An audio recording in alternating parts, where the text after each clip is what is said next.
Sometimes the life we're supposed to live isn't the life our hearts are calling for. Standing in her wedding dress, Eliza was about to marry for duty, not love. Then Jedediah Cole rode into town like thunder and changed everything. He swept her onto his horse and carried her away to the mountains.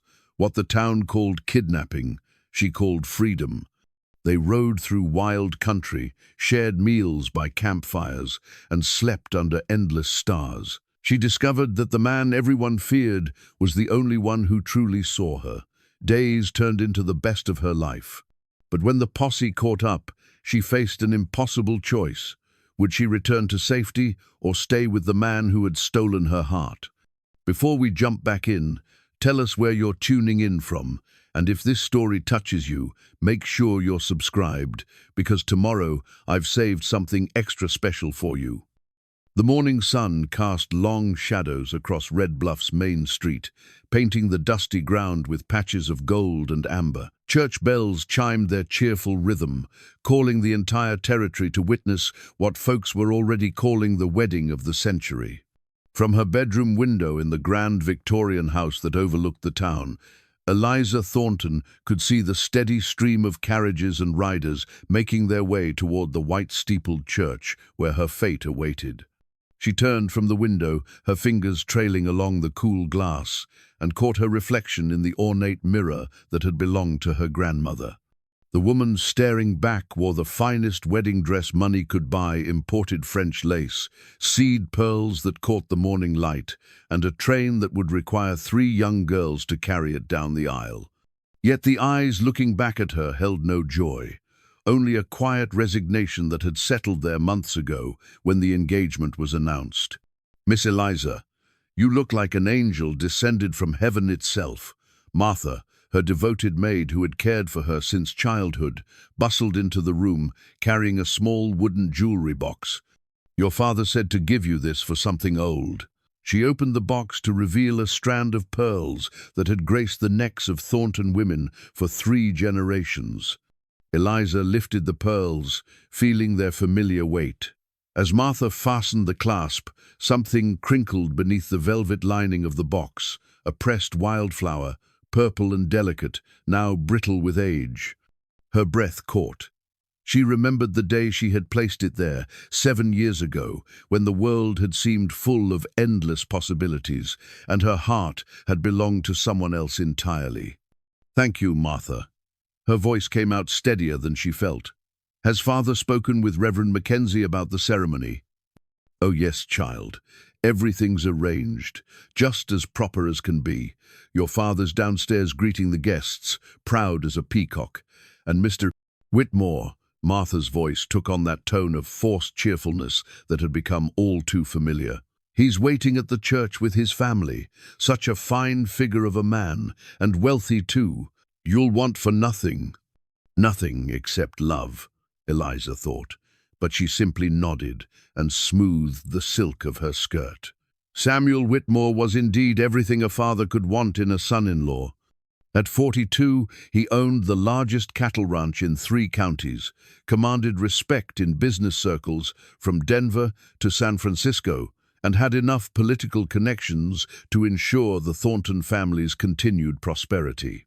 He was also kind enough in his distant way, never raising his voice or showing anything but polite consideration for her opinions.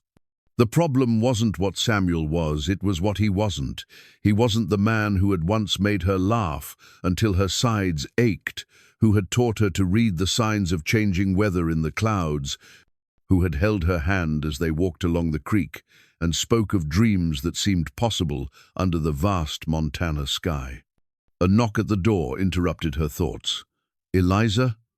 Her father's voice carried the authority that had built his banking empire from nothing. "It's time, sweetheart." Charles Thornton filled the doorway, resplendent in his formal morning coat. At 65, he remained an imposing figure, silver-haired, broad-shouldered, with the kind of presence that commanded attention in any room. He had worked his way up from a clerk in a frontier bank to owning half the businesses in Red Bluff, and he had done it all for one purpose: to give his daughter a life of security and respectability. "You look beautiful, my dear." He crossed the room and placed his hands on her shoulders, his eyes reflecting genuine affection mixed with something else, relief. Perhaps that this long-planned arrangement was finally coming to fruition. Your mother would have been so proud to see this day. The mention of her mother, who had died when Eliza was 15, sent a familiar pang through her chest. Margaret Thornton had been the gentle balance to her husband's driving ambition, the one person who might have understood the battle raging in her daughter's heart. But Margaret was gone, and Eliza had learned to navigate the expectations of frontier society without her mother's wisdom to guide her. "Father," she began, then stopped. What could she say? That she had spent sleepless nights wondering if security was worth sacrificing happiness. That every practical reason for this marriage felt hollow when measured against the memory of a love that had consumed her completely. That sometimes, late at night, she still found herself listening for the sound of hoofbeats that would never come. "What is it, child?" She looked into his weathered face, seeing the man who had built an empire to protect her from the hardships he had endured. He had grown up poor, the son of a failed farmer, and had sworn his daughter would never know want or uncertainty. How could she tell him that his greatest gift felt like a cage? "Nothing, father, I'm ready."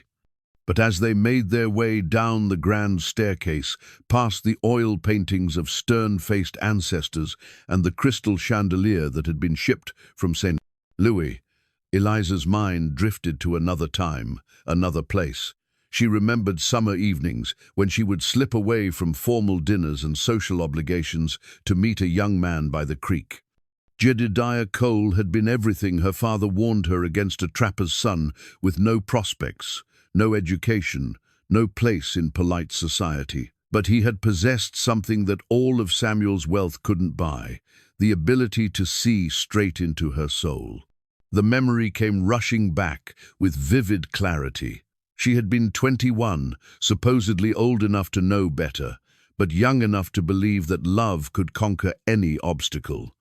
Jed had been working as a guide for her father's business associates, leading hunting parties into the high country. She had first seen him loading supplies outside the mercantile, his sun-darkened hands sure and capable as he checked knots and balanced loads. When their eyes met across the dusty street, something had passed between them that defied explanation, recognition, perhaps, of kindred spirits trapped in different worlds.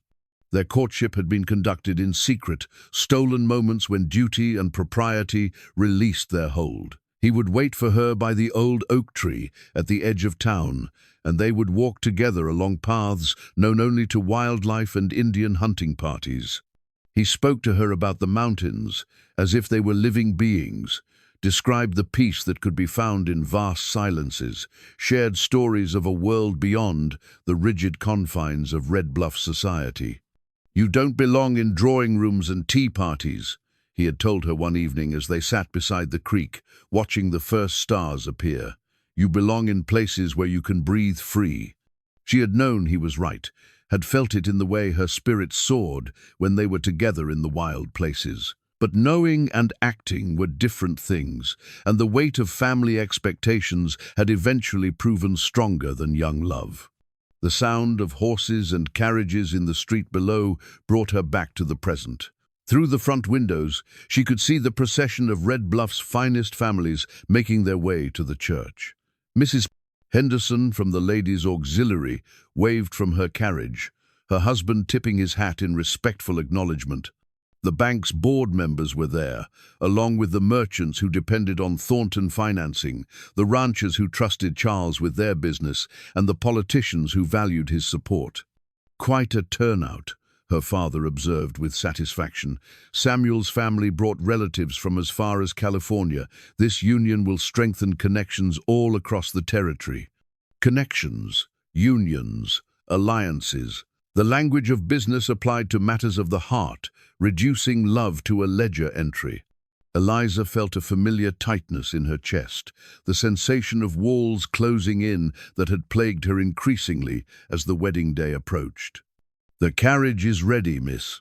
Martha appeared with Eliza's bouquet, white roses and baby's breath, chosen for their symbolic meaning of new beginnings and everlasting love. The irony wasn't lost on her. As they stepped out into the bright morning air, the whole town seemed to pause in tribute. Children waved from storefronts, ladies nodded approvingly from beneath their parasols, and men touched their hat brims in respect. This was her moment of triumph, the culmination of everything her father had worked to achieve. She should have felt proud, grateful, eager for the future that awaited her. Instead, as the carriage rolled toward the church, she found herself scanning the horizon, searching for something she couldn't name. The mountains rose in the distance, purple and mysterious in the morning haze, holding secrets she would never learn and adventures she would never know.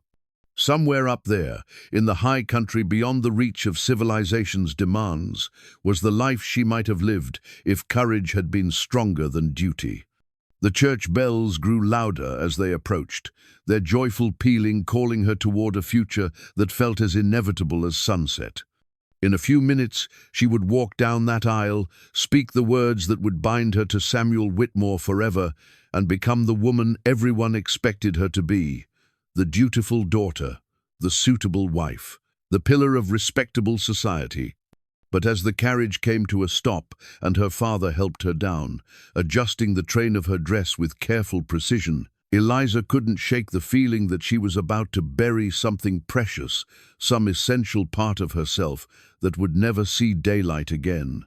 The pressed wildflower in her jewelry box seemed to burn against her memory, a reminder of dreams that had withered not from lack of water, but from lack of light. The interior of Red Bluff's church had been transformed into a vision of frontier elegance. White ribbons cascaded from every pew, garlands of wildflowers framed the altar, and candles flickered in brass holders that had been polished to mirror brightness. The congregation filled every seat, ranchers in their Sunday best, town merchants with their wives dressed in imported silks, and children who had been scrubbed clean and warned to sit still during the ceremony. At the altar, Samuel Whitmore stood with the bearing of a man accustomed to getting what he wanted. His dark suit was perfectly tailored, his silver-streaked hair combed with mathematical precision, and his pale blue eyes held the satisfaction of a business deal well concluded. Beside him, his best man, his brother-in-law from Sacramento, shifted nervously and checked his pocket watch for the third time in 5 minutes. Reverend Mackenzie, a thin man with kind eyes and prematurely gray hair, held his prayer book with steady hands despite the magnitude of the occasion. He had married 3 generations of Red Bluff's founding families, but never had he felt the weight of social expectation quite so heavily.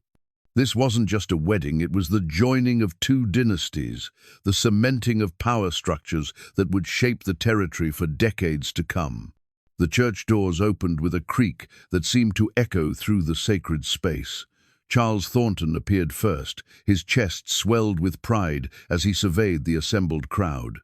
Behind him came his daughter, and a collective intake of breath rippled through the congregation. Eliza moved with the grace of a woman born to drawing rooms and finishing schools, but something in her expression, a distant quality, as if she were watching the proceedings from somewhere far away, gave pause to those who knew her well.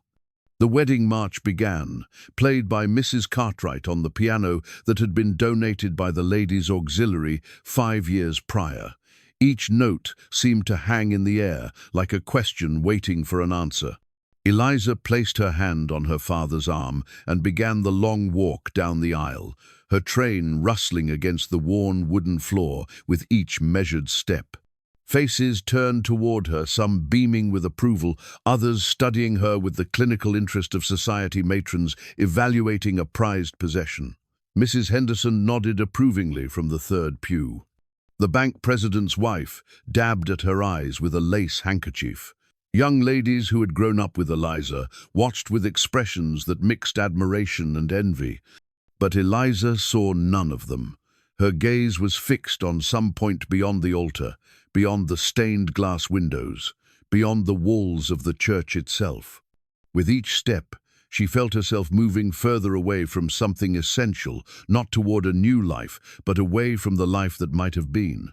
Samuel's eyes met hers as she drew closer, and she saw in them the same practical satisfaction she had observed in her father's business dealings. Not unkind, but transactional. She would be a credit to his name, bear his children, manage his household, and together they would build something substantial and respectable. It was more than many women could hope for, her father had reminded her repeatedly. Security, status, and a husband who would treat her with consideration, if not passion. Dearly beloved, Reverend Mackenzie began as Charles placed Eliza's hand in Samuel's and stepped back to take his seat in the front pew. We are gathered here today in the sight of God and this company to join this man and this woman in holy matrimony. The familiar words washed over the congregation like a benediction. This was how things were done, how society perpetuated itself, how order was maintained in a world that could turn chaotic without warning. Marriage was the foundation upon which civilization was built, the sacred contract that ensured stability and continuity. Marriage is not to be entered into lightly or unadvisedly, but reverently, discreetly, and in accordance with the purposes for which it was instituted by God.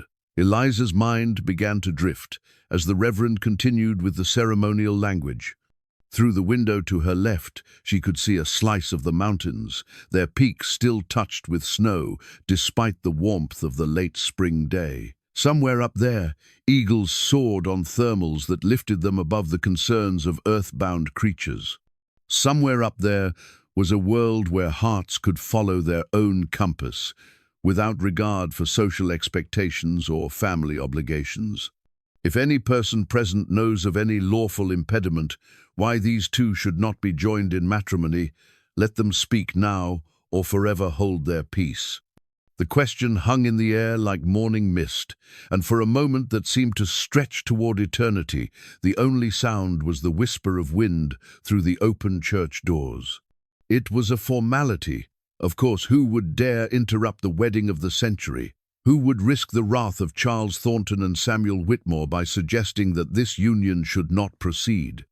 The silence was broken by a sound that seemed to come from the earth itself, the thunder of hoofbeats approaching at a gallop. At first, it was distant enough to ignore, perhaps just a late arrival rushing to witness the ceremony. But the sound grew louder, more urgent, until it seemed to shake the very foundations of the church. Heads began to turn toward the doors. Children pressed their faces to windows. The horses outside grew restless, their whinnying adding to the sense of impending disruption. Reverend Mackenzie paused in his recitation, his eyebrows drawing together in concern. Then the church doors burst open with a force that sent them crashing against the walls. Sunlight streamed in, temporarily blinding those closest to the entrance, and through that blazing portal rode a figure that seemed conjured from legend itself. Jedediah Cole sat astride a black stallion whose coat gleamed like polished obsidian. The horse's hooves struck sparks from the stone threshold as it pranced and snorted, barely contained by its rider's firm hand. Jed himself was a vision from another world, buckskin jacket, darkened by weather and wear, broad-brimmed hat, shadowing eyes that burned with purpose, and across his saddle a silver compass that caught the light and threw it back in brilliant flashes. The congregation erupted in chaos. Women screamed, men shouted, children pointed in wonder and terror. Samuel's face went white with shock, then red with fury. Charles Thornton half rose from his seat, his mouth opening and closing like a fish gasping for air. But Eliza felt something entirely different, wash over her a sensation, like diving into a cool mountain stream on a summer day, shocking and exhilarating, and absolutely right. 7 years fell away in an instant, and she was 21 again, heart pounding with the knowledge that anything was possible. Eliza. Jed's voice cut through the tumult like a blade through silk. It was deeper than she remembered, roughened by years of wind and weather, but it spoke her name like a prayer answered. It's time to go. This is outrageous. Samuel sputtered, stepping forward as if to shield her from this wild apparition. Sheriff. Where's the sheriff? This man has no right. But Jed's attention was entirely focused on the woman in white, who stood frozen at the altar. In his weathered face, she saw the boy who had once promised to show her the world beyond Red Bluff's narrow boundaries. In his eyes, she saw 7 years of longing, 7 years of waiting, 7 years of hoping that someday the chance would come to make things right. "I know what they told you about me," he said, his voice carrying clearly through the church despite the continued chaos around them. "I know what they made you believe, but I kept my promise, Eliza. I came back for you." The silver compass at his saddle seemed to pulse with light, its needle pointing not toward magnetic north, but toward something far more powerful, the pull of 2 hearts that had never stopped calling to each other across the void of separation. Samuel made a grab for Eliza's arm, but she stepped away from him with fluid grace, her train swirling around her feet like spun snow. For the first time in months, her movements felt entirely her own, governed not by duty or expectation, but by choice. "You can't seriously be considering this madness," her father roared from the front pew. "Eliza, think of your reputation, think of your future." But she was thinking perhaps more clearly than she had in years.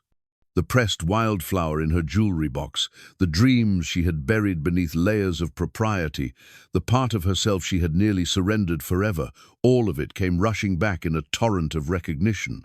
Jed extended his hand toward her, and she could see in his palm the calluses earned through honest work, the scars that told stories of survival and determination. This was the hand that had once helped her across creek stones, that had pointed out constellations in the vast Montana sky, that had held hers as they made promises beneath the old oak tree. "The choice is yours," he said simply. "It always was." Around them, the chaos continued to build. Men were pushing toward the front of the church, their faces dark with outrage and purpose. Someone was shouting for weapons. Someone else was screaming about the sheriff. But in the eye of this social hurricane, 2 people faced each other across a chasm of years and circumstances, connected by something stronger than convention or fear. Eliza looked at Samuel, seeing in his face the comfortable predictability of the life that awaited her. Then she looked at Jed, seeing in his eyes the promise of everything uncertain and wild and real. The moment stretched between possibility and resignation, between the safe path and the true one. With movements that felt like awakening from a long dream, she reached up and pulled the pins from her wedding veil, letting the yards of imported lace flutter to the church floor like a flag of surrender. Then she placed her hand in Jed's, feeling the electric shock of contact that 7 years of separation had done nothing to diminish. In one fluid motion, he pulled her up onto the saddle behind him, her wedding dress billowing around them like clouds. The black stallion reared once, as if saluting the congregation, then wheeled toward the open doors. "Stop them!" Samuel's voice cracked with fury and disbelief. "They can't just—" But they already had. Horse and riders burst through the doorway into the blazing sunshine, leaving behind a church full of shocked faces and overturned expectations. The last thing the congregation heard was the thunder of hooves and the sound of Eliza's laughter, wild and free and absolutely certain, carried away on the morning wind. The black stallion's hooves pounded against the hard-packed earth as they fled Red Bluff, each stride carrying them further from the shocked faces and shouting voices that had erupted in their wake. Eliza clung to Jed's waist, her elaborate wedding dress streaming behind them like a white banner of rebellion. The silk and lace that had taken seamstresses months to perfect was already showing signs of their wild escape, a tear along the hem where it had caught on the church door, dust settling into the intricate beadwork, the perfect French seams beginning to strain under the demands of actual movement. For the first mile, neither of them spoke. The only sounds were the rhythmic thunder of hoofbeats, the horses' steady breathing, and the whistle of wind past their ears. Eliza found herself marveling at how right this felt, the solid warmth of Jed's back against her chest, the familiar scent of leather and pine that clung to his clothes, the sense of moving toward something instead of being carried along by forces beyond her control. When they finally slowed to give the horse a breather, Jed guided them off the main road and into a grove of cottonwoods beside a meandering creek. The sudden quiet felt almost overwhelming after the chaos of their escape. Birds called from the branches overhead, and somewhere in the distance, a hawk circled lazily on the afternoon thermals. "You came back," Eliza said softly, the words carrying 7 years of wonder and hurt and hope. Jed dismounted and turned to help her down, his hands steady on her waist as her feet touched the ground. Up close, she could see the changes that time had carved in his face, new lines around his eyes from squinting into mountain sun, a scar along his jaw that hadn't been there before, silver threading through the dark hair at his temples, but his eyes were exactly as she remembered them, grey as storm clouds and just as unpredictable. "I said I would." He reached into his saddlebags and pulled out a worn blanket, spreading it on a patch of soft grass beside the creek. Though I'll admit, the timing could have been better planned. Despite everything, Eliza found herself laughing a sound she hadn't heard from her own lips in longer than she cared to remember. The timing was perfect. 5 minutes later, and I would have been Mrs. Samuel Whitmore forever. The reality of what she had just done began to settle over her like morning mist. She had abandoned her groom at the altar, fled her own wedding, and scandalized the entire territory in the space of 10 minutes. Her reputation was in ruins, her father was probably apoplectic with rage, and she was now sitting beside a creek in a wedding dress worth more than most people earned in a year, with no clear plan for what came next. The strangest part was how little any of that seemed to matter. "Are you having second thoughts?" Jed asked, studying her face with the careful attention she remembered so well. "About leaving Samuel? No." The certainty in her voice surprised even her. "About the way I left him, maybe. He didn't deserve to be humiliated in front of the entire town. Whatever his faults, he's not a cruel man. Just the wrong man." "Yes." She smoothed the torn silk of her skirt, noting how impractical the elaborate dress was for anything more adventurous than standing in drawing rooms. "I suppose you have some grand plan for where we go from here." Jed's smile was rueful. "I had a plan for getting you away from that church. Everything after that, I figured we'd work out together." The admission should have terrified her. Instead, it felt liberating. For the first time in 7 years, she was faced with genuine uncertainty, no predetermined path, no carefully laid plans, no safety net of family expectations, just 2 people, and whatever they could make of the choices ahead. "They'll come after us," she said practically. "Samuel, my father, probably half the men in Red Bluff. This won't just be about rescuing a kidnapped bride, it'll be about defending their honor. Let them come." Jed's voice held a quiet confidence that had nothing to do with bravado. "I've spent 7 years learning every trail, every canyon, every hiding place from here to the Canadian border. They might have numbers, but I have knowledge." He pulled his silver compass from his jacket pocket, its surface gleaming in the dappled sunlight that filtered through the cottonwood leaves. The instrument was clearly old but well maintained, its brass fittings polished smooth by years of handling. "My grandfather's compass," he explained, noticing her attention. "He used it to guide wagon trains across the Oregon Trail. Passed it down to my father, who used it to find the best hunting grounds in the Rockies. Now, it's mine." "What does it tell you?" "That true north isn't always the same as the direction everyone else thinks you should go." He closed the compass and tucked it away carefully. "It's been pointing me back to you for 7 years, Eliza. Even when I tried to convince myself to move on, to build a life somewhere else, it kept pulling me home." The words hung between them, heavy with implication. This wasn't just about rescuing her from an unwanted marriage. It was about completing something that had been left unfinished, honoring promises that time and circumstances had interrupted but never broken. "Tell me about those 7 years," she said. "Where did you go? What did you do?" Jed leaned back on his elbows, his gaze following the creek's meandering path toward the mountains. "North, mostly. Spent time with the Blackfoot tribe up near Glacier Country. They taught me things about living off the land that I never would have learned otherwise. Worked as a guide for survey crews mapping the territory, trapped beaver and wolf when the weather was too bad for anything else." "It sounds lonely." It was. His honesty was like a physical touch, but it was also necessary. "I needed to become someone worthy of coming back for you. The boy you knew 7 years ago had dreams but no substance. I had to learn how to survive, how to provide, how to be the kind of man who could offer you a real life instead of just promises." Eliza thought about her own 7 years, the endless round of social obligations, the carefully orchestrated courtship with Samuel, the gradual dimming of dreams until they were mere whispers in the dark. She had become accomplished in all the ways that mattered to society, but she had lost touch with the person she had been when those dreams were bright and sharp. "I'm not the same either," she admitted. "The girl you knew was naive enough to think love could conquer anything. I've learned that the world has harder edges than I understood then. Maybe that's not such a bad thing. Maybe we both needed to grow up before we could have this conversation as equals." The sound of distant hoofbeats made them both freeze.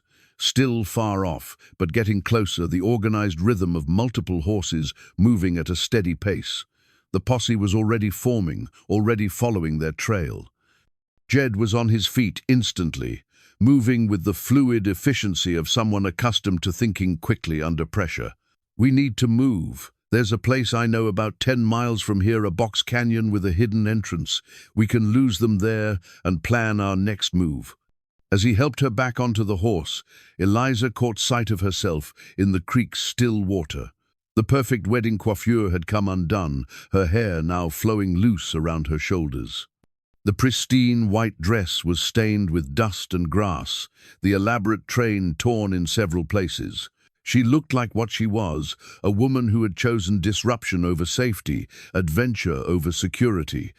The torn wedding dress, once a symbol of duty and expectation, had become something else entirely. Now, it represented her break from everything she was supposed to be, her transformation from dutiful daughter to woman, making her own choices.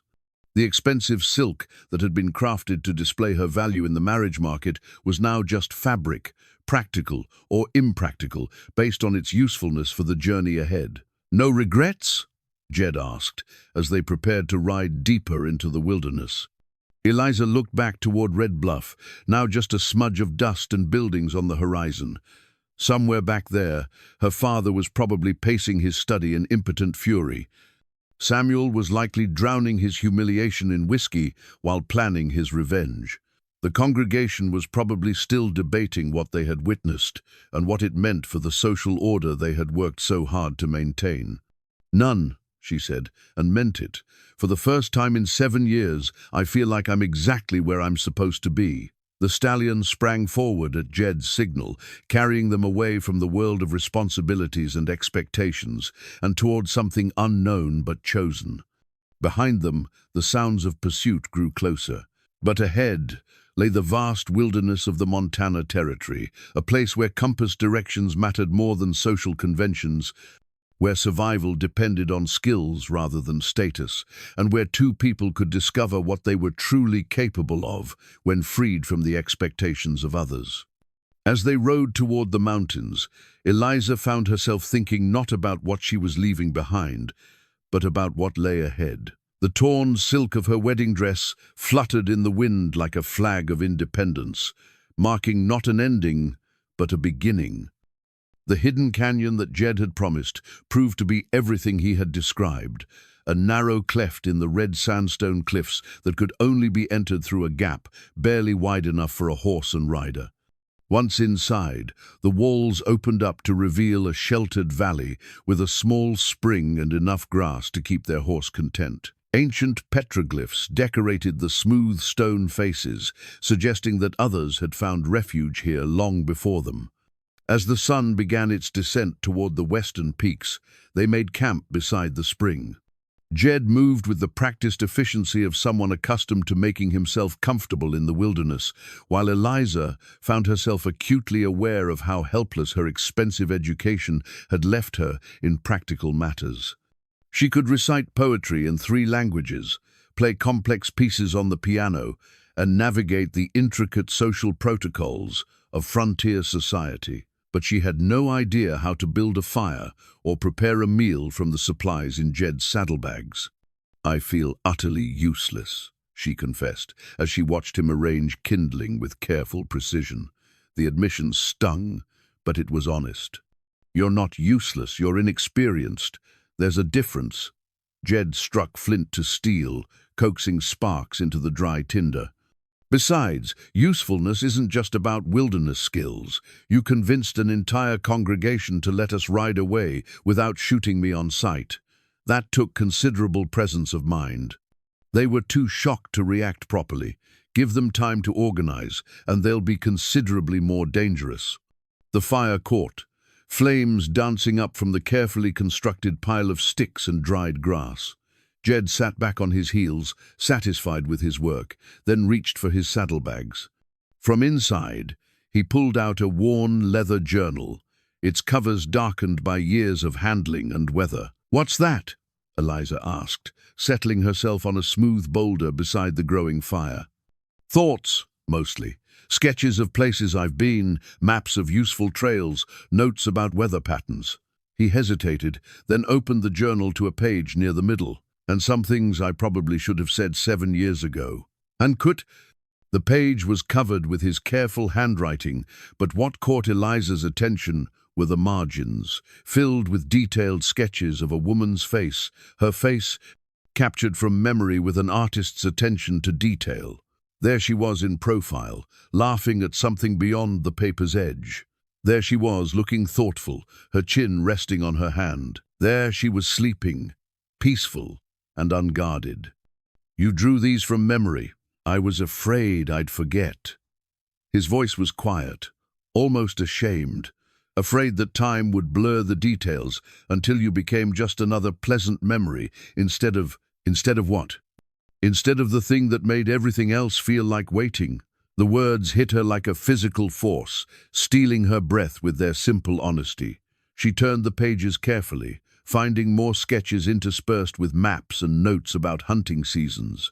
Here was the old oak tree where they used to meet, rendered in precise detail. Here was the creek where they had shared their first kiss, complete with the boulder where she had perched, while he explained the difference between deer and elk tracks. "I kept something too," she admitted, thinking of the pressed wildflower hidden in her jewelry box back in Red Bluff. "A purple flower from the meadow where you told me about the Oregon Trail. I pressed it in my jewelry box and kept it all these years." "Why?" "For the same reason you drew these pictures. Because I was afraid of forgetting, and because some part of me never stopped believing that someday—" She didn't finish the sentence, but she didn't need to. The understanding that passed between them was complete, encompassing 7 years of parallel longing, and the strange magic of finding that their separate paths had led them back to the same place. "Tell me what really happened," she said. "The day you left Red Bluff, my father said you'd taken a job in California, that you'd decided there was no future for us, but these drawings suggest otherwise." Jed closed the journal carefully and set it aside, his expression growing troubled. "Your father and I had a conversation that day. He made it clear that any relationship between us would result in serious consequences, not just for me, but for you. He had the power to destroy my family's livelihood, to make sure I never found work anywhere in the territory. But more than that, he convinced me that staying would only hurt you in the long run." "What do you mean?" "He pointed out that I had nothing to offer you except uncertainty and hardship. No money, no property, no standing in the community. He said that if I truly cared about your welfare, I would let you find a husband who could provide for you properly." Eliza felt a familiar anger rising in her chest, not at Jed, but at the manipulation that had torn them apart. "And you believed him?" "I was 24 years old, Eliza. I'd grown up watching my father struggle to feed our family on a trapper's uncertain income. I'd seen what happened to women who married men without resources. They aged before their time, bore children they couldn't properly clothe, lived in constant fear of the next bad season or injury that could leave them destitute. So you left to protect me from poverty. I left to become someone worthy of you. Your father made it clear that if I could come back in 5 years with money in my pocket and land to my name, he might reconsider his opposition. He seemed to think that was impossible, that I'd never amount to more than a drifter with good intentions. But you did it. Jed's smile was grim. I did it. Bought a section of prime grazing land in the valley north of here, built a cabin that's small but solid, put together a herd of cattle that's modest but growing. I've got money in the bank in Helena and connections with buyers as far east as Chicago. By any reasonable measure, I'm now a suitable prospect for marriage. Then why didn't you come back through proper channels? Why the dramatic rescue? Because I came back 6 months ago to ask for your hand properly, and I learned about your engagement to Samuel Whitmore. His voice carried a bitterness that made her heart ache. Your father informed me that my window of opportunity had closed, that you had moved on to more appropriate prospects. He suggested I do the same. The pieces fell into place with painful clarity. Her father had manipulated both of them, using Jed's youth and inexperience against him, then using the passage of time to justify his refusal to honor their original agreement. The engagement to Samuel had been arranged not just for financial reasons, but to permanently close the door on a relationship that Charles Thornton had never intended to allow. He never told me you'd come back, Eliza said, her voice tight with suppressed fury. If I had known, what would you have done? You were already engaged, the wedding planned, the announcements made. Breaking off with Samuel would have caused a scandal almost as big as what we did today. I would have chosen you. The words came out with absolute certainty. I would have chosen you then, just as I chose you today. They sat in silence for a moment, watching the fire burn down to glowing coals while the implications of her father's deception settled between them.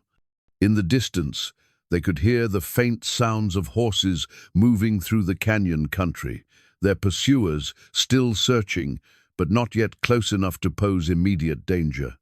What happens now? Eliza asked. We can't hide in canyons forever, and eventually they'll organize a proper search. Samuel has connections throughout the territory. My father has resources and determination. They won't give up easily.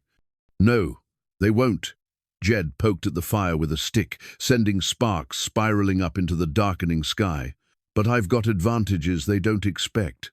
Friends among the Indian tribes who can hide our trail when necessary. Knowledge of country they've never seen, and something they don't have. Which is you.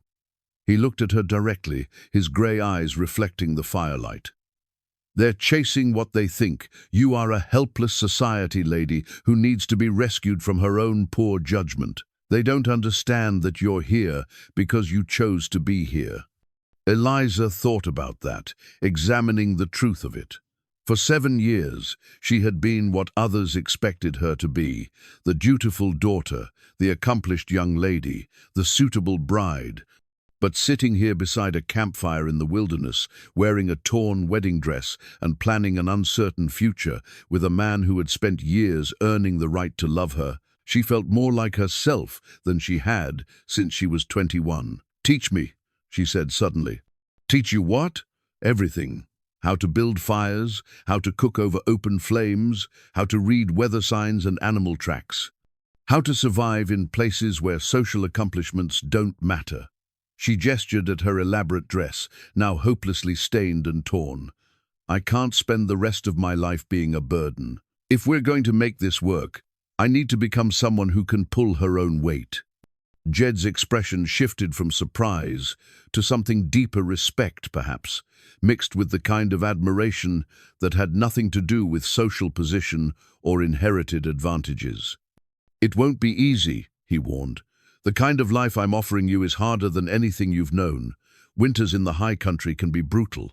There'll be times when we have to choose between comfort and safety, between civilization and freedom.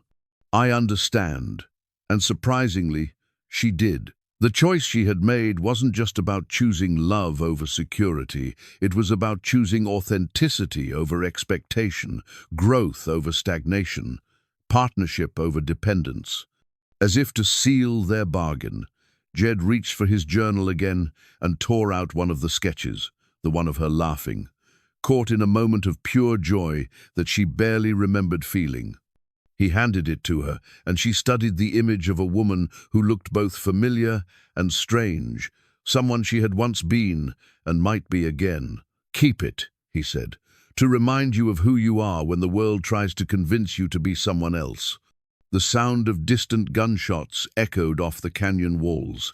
Signal shots, probably, as the search parties tried to coordinate their efforts. Their sanctuary wouldn't remain hidden much longer. "Time to move," Jed said, already kicking dirt over the dying fire. As they prepared to ride deeper into the wilderness, Eliza tucked the sketch into the bodice of her dress, feeling it rest against her heart like a promise. Tomorrow would bring new challenges, new lessons in survival, new tests of their commitment to each other and to the life they were trying to build.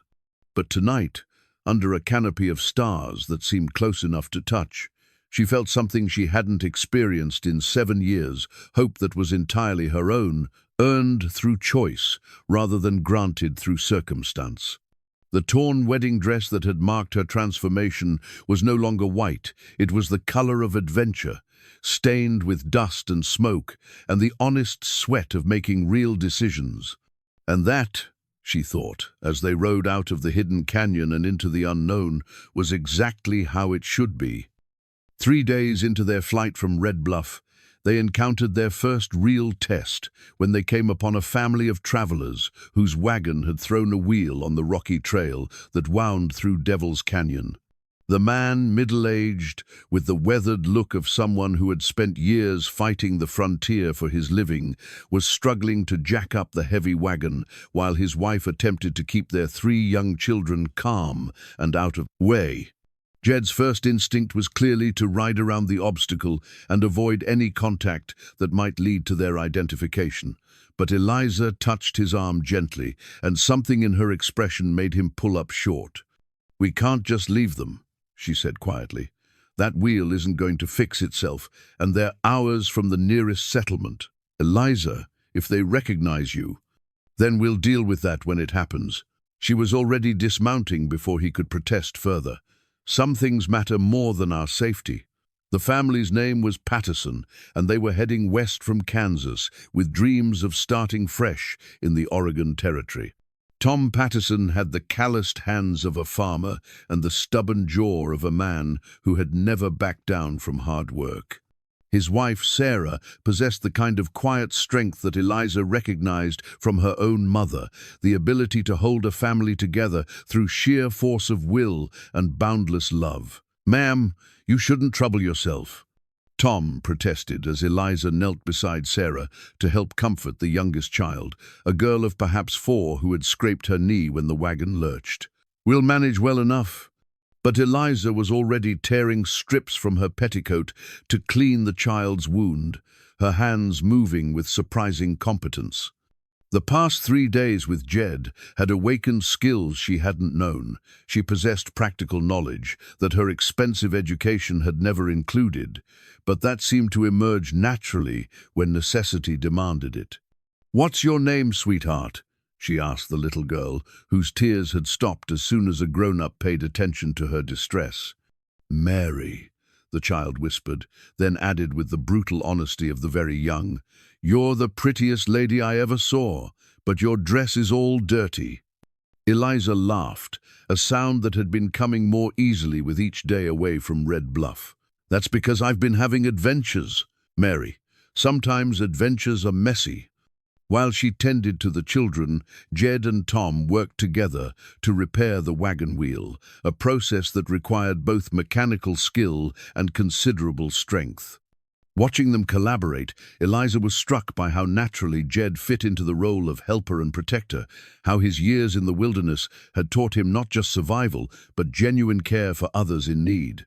"You folks heading anywhere particular?"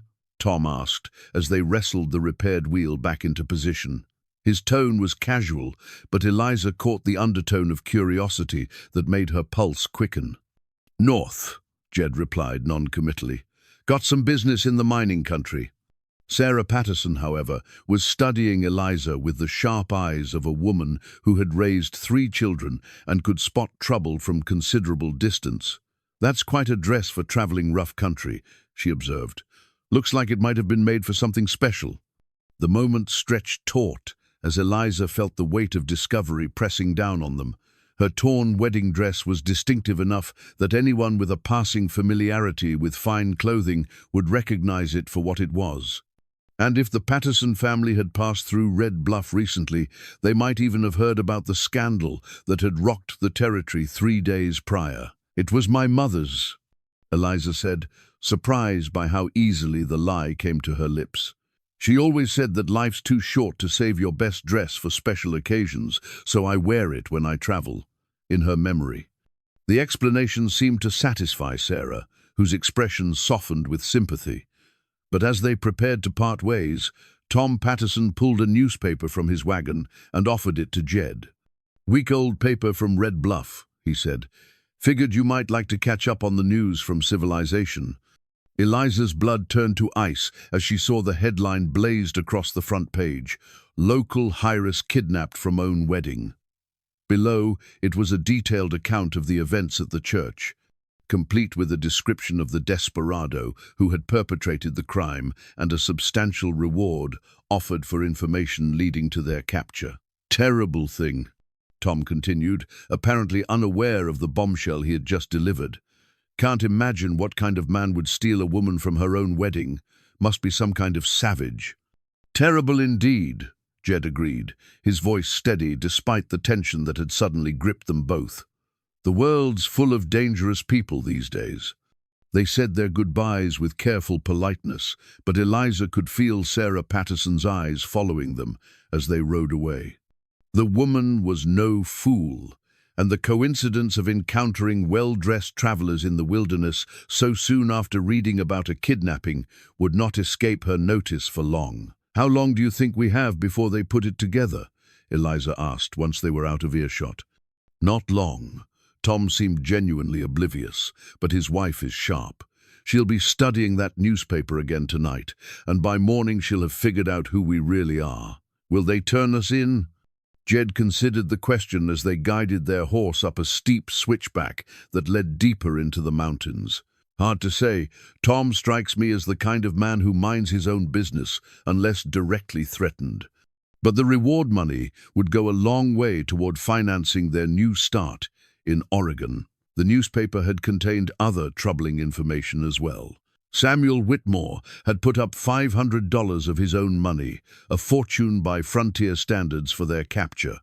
Charles Thornton had matched that amount and thrown in an additional $100 for information leading to Eliza's safe return. More ominously, they had enlisted the help of a professional tracker named Jake Morrison, a man whose reputation for finding fugitives was legendary throughout the territory. "Morrison's good," Jed admitted when Eliza asked about the tracker. "Probably the best manhunter west of the Mississippi. If anyone can follow our trail through this country, it's him." "You sound like you know him personally." "We've crossed paths before. He tracked down a horse thief I was guiding for about 3 years back. Took him 6 days to corner his quarry in country that should have provided plenty of hiding places. The man doesn't give up, and he doesn't make mistakes." They rode in silence for a while, each lost in their own thoughts about the implications of professional pursuit. The game had changed from a simple manhunt by angry townspeople to a systematic tracking operation backed by serious money and expertise. The romance of their escape was giving way to the cold reality of being hunted. As the sun began to set behind the western peaks, they made camp in a grove of aspen trees beside a small mountain lake. The setting was achingly beautiful, mirror-still water reflecting the last light of day. Snow-capped peaks rising like cathedral spires against the darkening sky, the gentle whisper of wind through golden leaves that trembled at the slightest breath. But Eliza found it difficult to appreciate the beauty when her mind was occupied with more practical concerns. She pulled her father's gold pocket watch from the small bag of personal items she had managed to salvage from her wedding preparations, one of the few things of value she possessed that might be useful for trade or sale. The watch had been a gift from her grandfather to her father on his wedding day, passed down through 3 generations of Thornton men who had built their fortune through careful planning and relentless ambition. Its solid gold case was engraved with the family crest, and its precise Swiss movement had kept perfect time through decades of frontier life. In Red Bluff, it represented legacy, continuity, the weight of family expectations carried forward through time. Out here, it was simply a valuable object that might buy them supplies or safe passage when other resources ran low. "That's a beautiful piece," Jed observed, noticing her contemplation of the timepiece. "It was my grandfather's, then my father's. He gave it to me when I turned 18, said it would help me remember that time is the most precious thing we possess because it can never be recovered once spent." Wise advice. Yes, but I'm not sure he meant it the way I'm interpreting it now. She closed the watch and tucked it away carefully. He thought time should be spent building security, accumulating wealth, establishing position in society. But sitting here with you, watching the sun set over mountains that don't care about bank accounts or social standing, I think he had it backwards. How so? Time isn't meant to be spent building walls against uncertainty. It's meant to be spent living, really living, not just existing within the boundaries other people set for us. Jed was quiet for a long moment, his grey eyes reflecting the firelight as he considered her words. That's a dangerous philosophy for someone raised in comfort and security. Maybe. But what's the alternative? Spend my whole life wondering what might have been if I'd had the courage to choose differently. She gestured toward the vast wilderness that surrounded them. Out here, I feel more alive than I have in years. More myself. More what? More like the person I was meant to be, instead of the person I was trained to be. As if to underscore her point, a wolf howled somewhere in the distance, a sound both wild and lonely, calling to something primitive and untamed that civilization tried its best to suppress. The sound raised goosebumps along Eliza's arms, but not from fear. Instead, she felt a strange kinship with that distant voice, an understanding of what it meant to claim one's place in the world through strength and cunning, rather than inheritance and expectation. "Your father won't see it that way," Jed warned gently. "To him, this will look like his daughter, throwing away everything he worked to provide for her.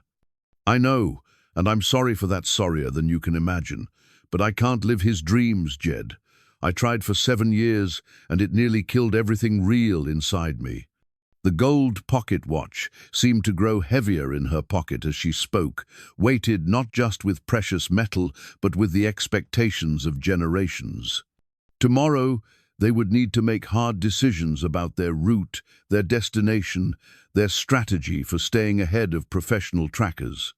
The watch might prove useful for those purposes, but tonight it served as a reminder of everything she was choosing to leave behind. "No regrets?" Jed asked, echoing his question from their first day together. Eliza looked around at their simple camp bedrolls, spread beside a dying fire, their horse grazing peacefully in the moonlight, stars beginning to emerge in the vast dome of sky above them. 3 days ago, she had been preparing to sleep in her childhood bedroom for the last time before moving to Samuel Whitmore's grand house with its imported furniture and manicured gardens. She had been surrounded by every comfort money could buy, every security that careful planning could provide. "None," she said, and meant it more than ever. The gold watch might represent family legacy, but this moment sitting beside a mountain lake with a man who had spent 7 years earning the right to love her represented something far more valuable. The chance to write her own story, instead of living one that had been written for her. The distant wolf howled again, and this time Eliza found herself smiling at the sound. The morning brought an unexpected encounter that would change the trajectory of their flight entirely. As they broke camp beside the mountain lake, the sound of approaching horses sent them both reaching for weapons. Jed for the rifle in his saddle scabbard, Eliza for the small pistol he had given her the day before, with instructions on its use. But the riders, who emerged from the tree line, were not the pursuit party they had been expecting. Instead, 3 Native American men approached on painted ponies, their movements unhurried and their expressions curious rather than hostile. The leader, a man of perhaps 50 with silver threading through his long black hair, raised his hand in the universal gesture of peaceful greeting. "Jedediah Cole," the man said in accented but clear English. "It has been too many winters since you walked among us." Jed's tension visibly relaxed as recognition dawned. "Running Bear, I was hoping I might find you in this country." The exchange that followed was conducted partly in English and partly in what Eliza assumed was Blackfoot, with occasional gestures and expressions that transcended language entirely. It became clear that Jed's relationship with these men went far beyond casual acquaintance. There was a warmth and familiarity that spoke of deep friendship and mutual respect. "My friend says the valley spirits are restless," Running Bear eventually explained to Eliza, who had been listening with fascination to the musical cadences of the unfamiliar language. "Many riders search the low country, asking questions about a white man and woman. They offer much money for word of your passing." "How much money?" Jed asked, though his tone suggested he already suspected the answer wouldn't be encouraging. "Enough to buy many horses, much ammunition." Running Bear's expression grew serious. "The man who leads them is known to us, the one called Morrison. He has tracked many fugitives through our lands, always with success. He shows no respect for the old boundaries, claims the white man's law reaches everywhere the white man's foot has stepped." Eliza felt her heart sink. If Morrison was already this close to their trail, if he was offering rewards substantial enough to tempt even the Native American tribes who had no particular loyalty to territorial law enforcement, their situation was far more precarious than she had realized. "There is more," Running Bear continued. "Morrison brings with him papers that say the woman was taken against her will, that she is in great danger and must be returned to her family for her own protection. He claims Jedediah Cole is a dangerous man who has stolen something precious that does not belong to him."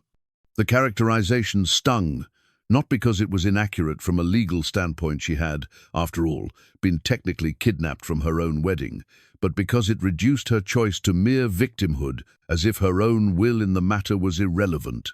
"What do you think?" Jed asked his friend directly. "Are we safe in your country?"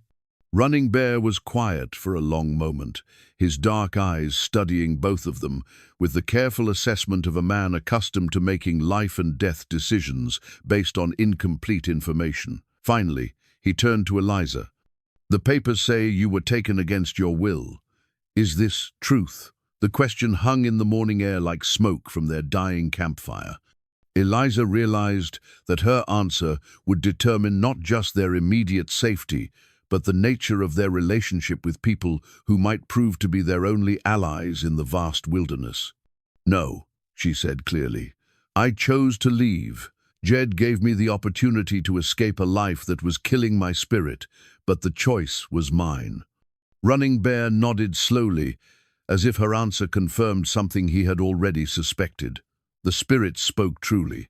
"Then, they said this was not a taking, but a choosing. Not a theft, but a reclaiming."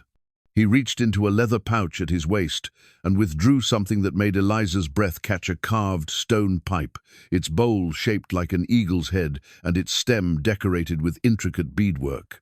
The craftsmanship was exquisite, clearly the work of master artisans, and the way Running Bear handled it suggested it held significant ceremonial importance. "This belonged to my grandfather's grandfather," he explained, as he prepared the pipe with tobacco and herbs. "It has been smoked in councils where great decisions were made, where truths were spoken that changed the course of many lives. Today, We smoke it to honor your choosing and to welcome you into the protection of our people." The ceremony that followed was unlike anything Eliza had experienced in her years of formal religious observance. There were no written liturgies or prescribed responses, no Gothic arches or stained glass windows. Instead, there was simply the open sky, the mountain air, and the profound sense of connection that came from sharing something sacred with people who understood the difference between rules and wisdom. As the pipe passed between them, Running Bear spoke of the old ways, when the land belonged to no one and everyone, when people moved freely across vast distances according to the rhythms of seasons and the calling of their hearts. He told stories of his own youth, when tribal boundaries were fluid and marriage often meant joining not just two people but two ways of life. "In the old days," he said, "a woman who was not happy in her father's lodge could seek sanctuary with another tribe, could choose a new path without shame or punishment. The white man's law does not understand this, thinks all women are property to be owned and controlled." His words resonated with something deep in Eliza's understanding, a recognition that her flight from Red Bluff was part of a much older pattern of resistance to constraints that denied the fundamental human right to choose one's own destiny. "Morrison will not give up easily," Running Bear warned as the ceremony concluded.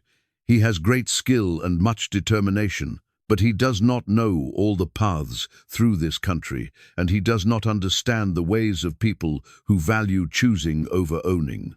The conversation that followed revealed the extent of Jed's integration into the tribal community during his years in the mountains. He had been formally adopted into Running Bear's band after proving his worth as a hunter and his reliability as a friend. He had learned their languages, their customs, their intimate knowledge of the land that had sustained them for countless generations. "Your man has walked between two worlds for many seasons," Running Bear told Eliza.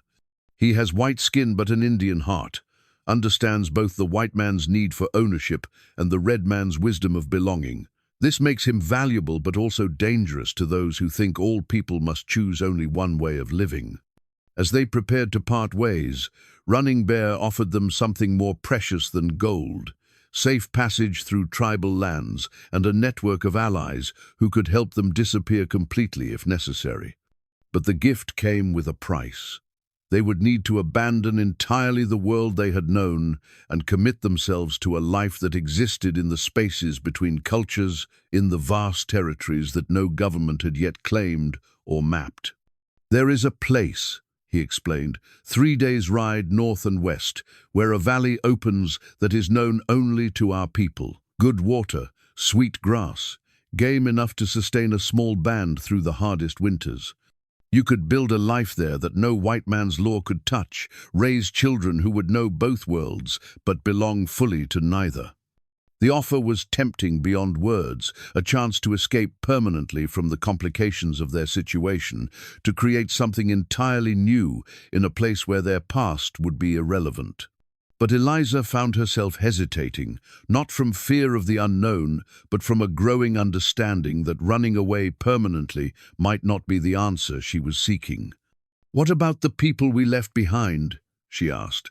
"My father, the families in Red Bluff who knew us before all this started. If we disappear completely, they'll spend the rest of their lives wondering what happened, whether we're dead or alive, whether we're happy or suffering." Jed looked at her with surprise and something that might have been admiration. "You're thinking about going back?" "Not to stay," she clarified quickly, "but to face what we've done, to explain ourselves, to give people the chance to understand that this wasn't a crime but a choice." Running Bear smiled at her words, the expression transforming his weathered features. "The young woman speaks with old wisdom. Sometimes the bravest path is not the one that leads away from trouble, but the one that leads through it to the other side." He gave them the peace pipe as a parting gift, its significance extending far beyond its material value. It represented acceptance into a community that transcended bloodlines and birth, acknowledgement that some bonds were chosen rather than inherited, and the promise that sanctuary would always be available if they needed it. "Carry this," he said as he placed the pipe in Jed's hands. "When you are ready to choose between running and standing, between hiding and declaring, it will remind you that some things are worth fighting for, and some choices are worth defending no matter what the cost." As they watched the three riders disappear into the vast landscape, Eliza felt something shift inside her understanding of their situation. They were no longer simply fugitives, fleeing an unwanted fate. They had become something more complex and potentially more powerful. They were people who had made a conscious choice to live according to their own values rather than society's expectations, and that choice had given them allies in unexpected places. The peace pipe rested in their saddlebags like a talisman, its carved eagle head pointing the way toward a future that would require courage of a different kind than she had ever imagined. Not the courage to run or hide, but the courage to stand and be counted, to defend their right to choose love over security, authenticity over approval. The morning sun climbed higher over the mountains, burning off the mist that had clung to the lake's surface and revealing the vast landscape that stretched endlessly in all directions. Somewhere out there, Morrison and his tracking party were following their trail with professional persistence. Somewhere behind them, Red Bluff continued its daily routines, altered forever by the disruption they had caused. But here, in this moment, they were exactly where they belonged together, free and finally ready to stop running from their choices and start defending them instead. The capture came at dawn on their 7th day of freedom, not through superior tracking or tactical brilliance, but through simple betrayal and bad luck. They had made the mistake of seeking shelter in what appeared to be an abandoned line shack during a sudden mountain storm, only to discover too late that the building was being used as a supply cache by Morrison's tracking party. Eliza woke to the sound of rifles being cocked and found herself staring down the barrels of 3 weapons held by grim-faced men who looked like they hadn't slept properly in a week. Beside her, Jed had his hands raised, but his eyes were calculating, searching for any opportunity that might present itself. "Easy now," said the man in the center, whose badge identified him as a territorial marshal. "Nobody needs to get hurt here. Miss Thornton, you're safe now. We're going to take you home." The word home hit her like a physical blow, carrying with it all the implications of return to a life she had already outgrown. But before she could respond, the door of the line shack banged open to admit 2 more figures, Samuel Whitmore and Jake Morrison himself. Samuel looked haggard, his normally immaculate appearance disheveled by days in the saddle. His pale blue eyes, which had always seemed cool but not unkind, now burned with something that might have been fury or wounded pride or simple exhaustion. Morrison, by contrast, appeared completely unaffected by the pursuit, a lean, weathered man in his 40s, whose reputation for relentless tracking was evidently well-deserved. "There she is," Samuel said, his voice tight with controlled emotion. "My bride, stolen from our wedding by this mountain savage." The characterization of Jed made Eliza's temper flare. "He's not a savage, and I wasn't stolen. I chose to leave, Samuel. I chose him over you because you've been confused and frightened by your ordeal." Samuel interrupted smoothly. "It's perfectly understandable, my dear. Stockholm Syndrome, the doctors call it, when victims begin to identify with their captors as a way of coping with trauma." The clinical explanation dismissed her agency so completely that for a moment she was speechless. In Samuel's version of events, she had no capacity for independent thought or genuine emotion. She was simply a victim whose responses could be explained away by medical terminology. "That's not what happened," she said firmly. "I left because I was about to marry a man I didn't love, for reasons that had nothing to do with my happiness or well-being." Morrison stepped forward, his cold eyes moving between her and Jed with the dispassionate assessment of a man accustomed to evaluating threats. "Ma'am, with respect, what you think happened and what actually happened may be two different things. Cole here has a history of questionable associations and violent behavior. He's been living rough for years, consorting with hostile Indians, operating outside the boundaries of civilized society." "The Blackfoot aren't hostile," Eliza protested. "They're kind, honorable people who helped you evade lawful pursuit," Morrison cut her off, "which makes them accessories to kidnapping under territorial law." The conversation was interrupted by the arrival of more riders, a full dozen men, including Charles Thornton and several prominent citizens of Red Bluff. Her father looked older than she remembered, his face lined with worry and exhaustion, but his eyes lit with relief when he saw her apparently unharmed. "Eliza, thank God." He dismounted and approached the line shack, his movements stiff with fatigue. "When that savage took you from the church, I thought," his voice broke slightly, "I thought I might never see you again." The genuine emotion in his voice made her heart ache, but it also strengthened her resolve. "I'm sorry you worried, Father, but I'm not a victim, and Jed isn't a criminal.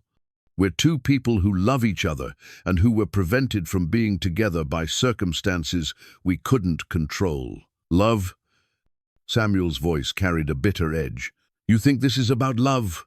My dear girl, you've been deceived by a fortune hunter who saw an opportunity to get his hands on the Thornton inheritance." "That's not true," she began, but Samuel was already reaching into his saddlebags to withdraw a leather portfolio. "Mr. Morrison has done some very interesting research into your boyfriend's background," he continued, his tone growing more confident. "Tell her, Morrison. Tell her what you discovered about Cole's finances." Morrison opened the portfolio and withdrew several documents, his expression neutral but his meaning clear. Jedediah Cole currently owes substantial sums to creditors in Helena, Butte, and Billings. His ranch, which he claims to own free and clear, is mortgaged to the hilt. His cattle herd was sold last month to cover gambling debts accumulated in Denver saloons. Each revelation hit Eliza like a physical blow. "That's not possible," he told me. "He told you what you wanted to hear," Samuel finished. "A romantic story about earning your love through years of hard work and honest living. The truth is rather more sordid." Morrison continued his recitation with clinical precision. "Cole's been living on credit and false promises for 2 years. The ranch he described to you was sold to pay debts 6 months ago. The man's bankrupt, Miss Thornton, and has been looking for a way to solve his financial problems. Your inheritance would have done that very nicely. But the most devastating revelation was yet to come." Morrison reached deeper into the portfolio and withdrew a final document, a marriage certificate dated 3 years prior, bearing Jed's signature and that of a woman named Maria Santos from a town in Colorado Territory. "Your devoted suitor is already married," Morrison announced with grim satisfaction. "Which means that even if his motives were pure, which they clearly weren't, any relationship between you would be both illegal and immoral." The silence that followed this announcement was absolute. Eliza felt the world tilting around her, all her certainties crumbling like a house built on shifting sand.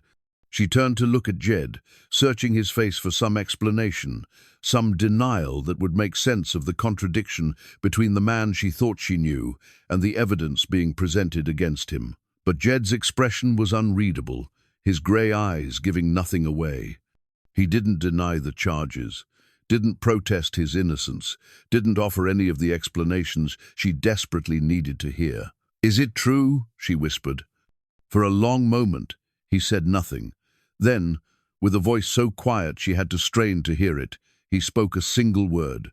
"Yes." The confession hit her harder than any physical blow could have. Not just the betrayal itself, but the completeness of it, the elaborate fiction he had constructed, the careful manipulation of her emotions, the cynical calculation behind what she had believed was spontaneous passion. "The marriage certificate is real," he continued, his tone flat and emotionless. "I married Maria Santos 3 years ago. We separated after 6 months, but we never divorced. And the debts, most of them are real too. I owe money all over the territory." "But why?" The question came out as barely more than a breath. "Why construct such an elaborate deception?" Samuel answered before Jed could respond. "Because your inheritance is worth more than everything he owes and everything he's lost combined. Because marrying you, or even appearing to elope with you, would have given him access to resources that could solve all his problems at once. And if that didn't work," Morrison added, "he could always hold you for ransom. Charles Thornton's daughter would be worth a considerable sum to the right buyer."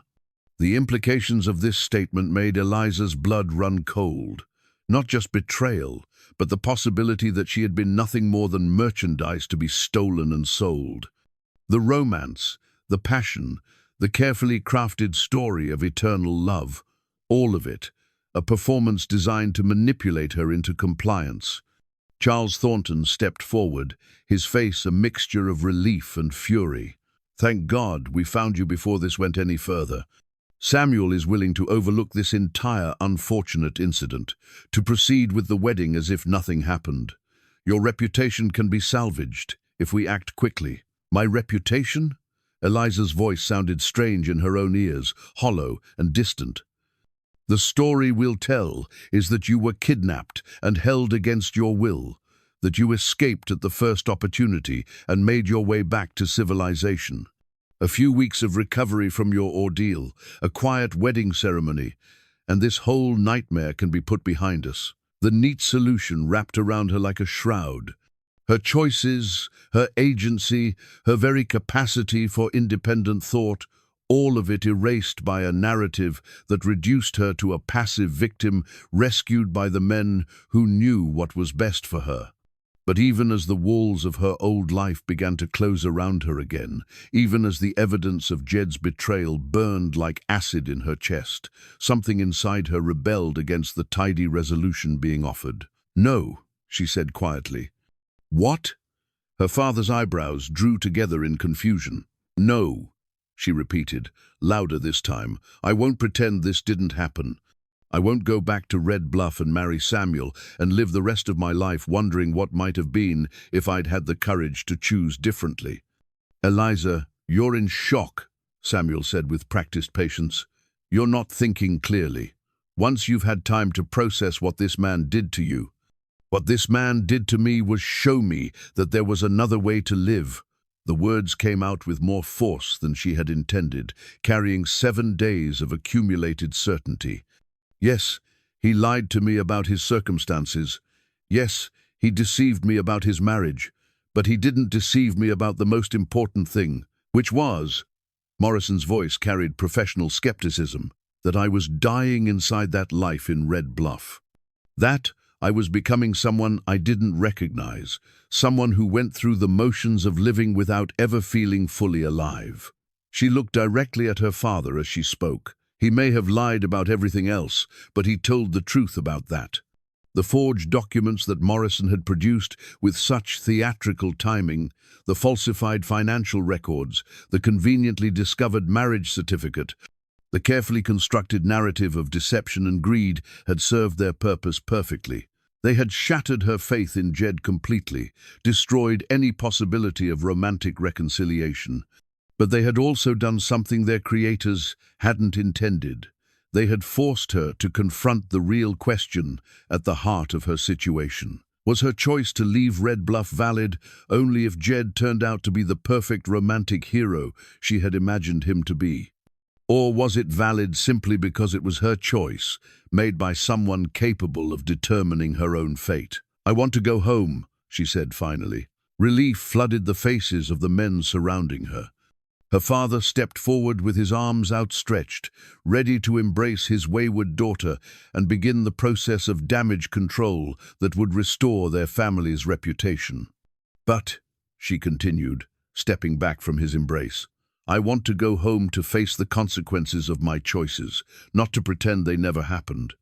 And I want to go home as someone who finally understands the difference between security and happiness, between doing what's expected and doing what's right. The forged marriage certificate in Morrison's hands represented more than just evidence of Jed's deception. It represented the lengths to which powerful men would go to maintain control over women's choices.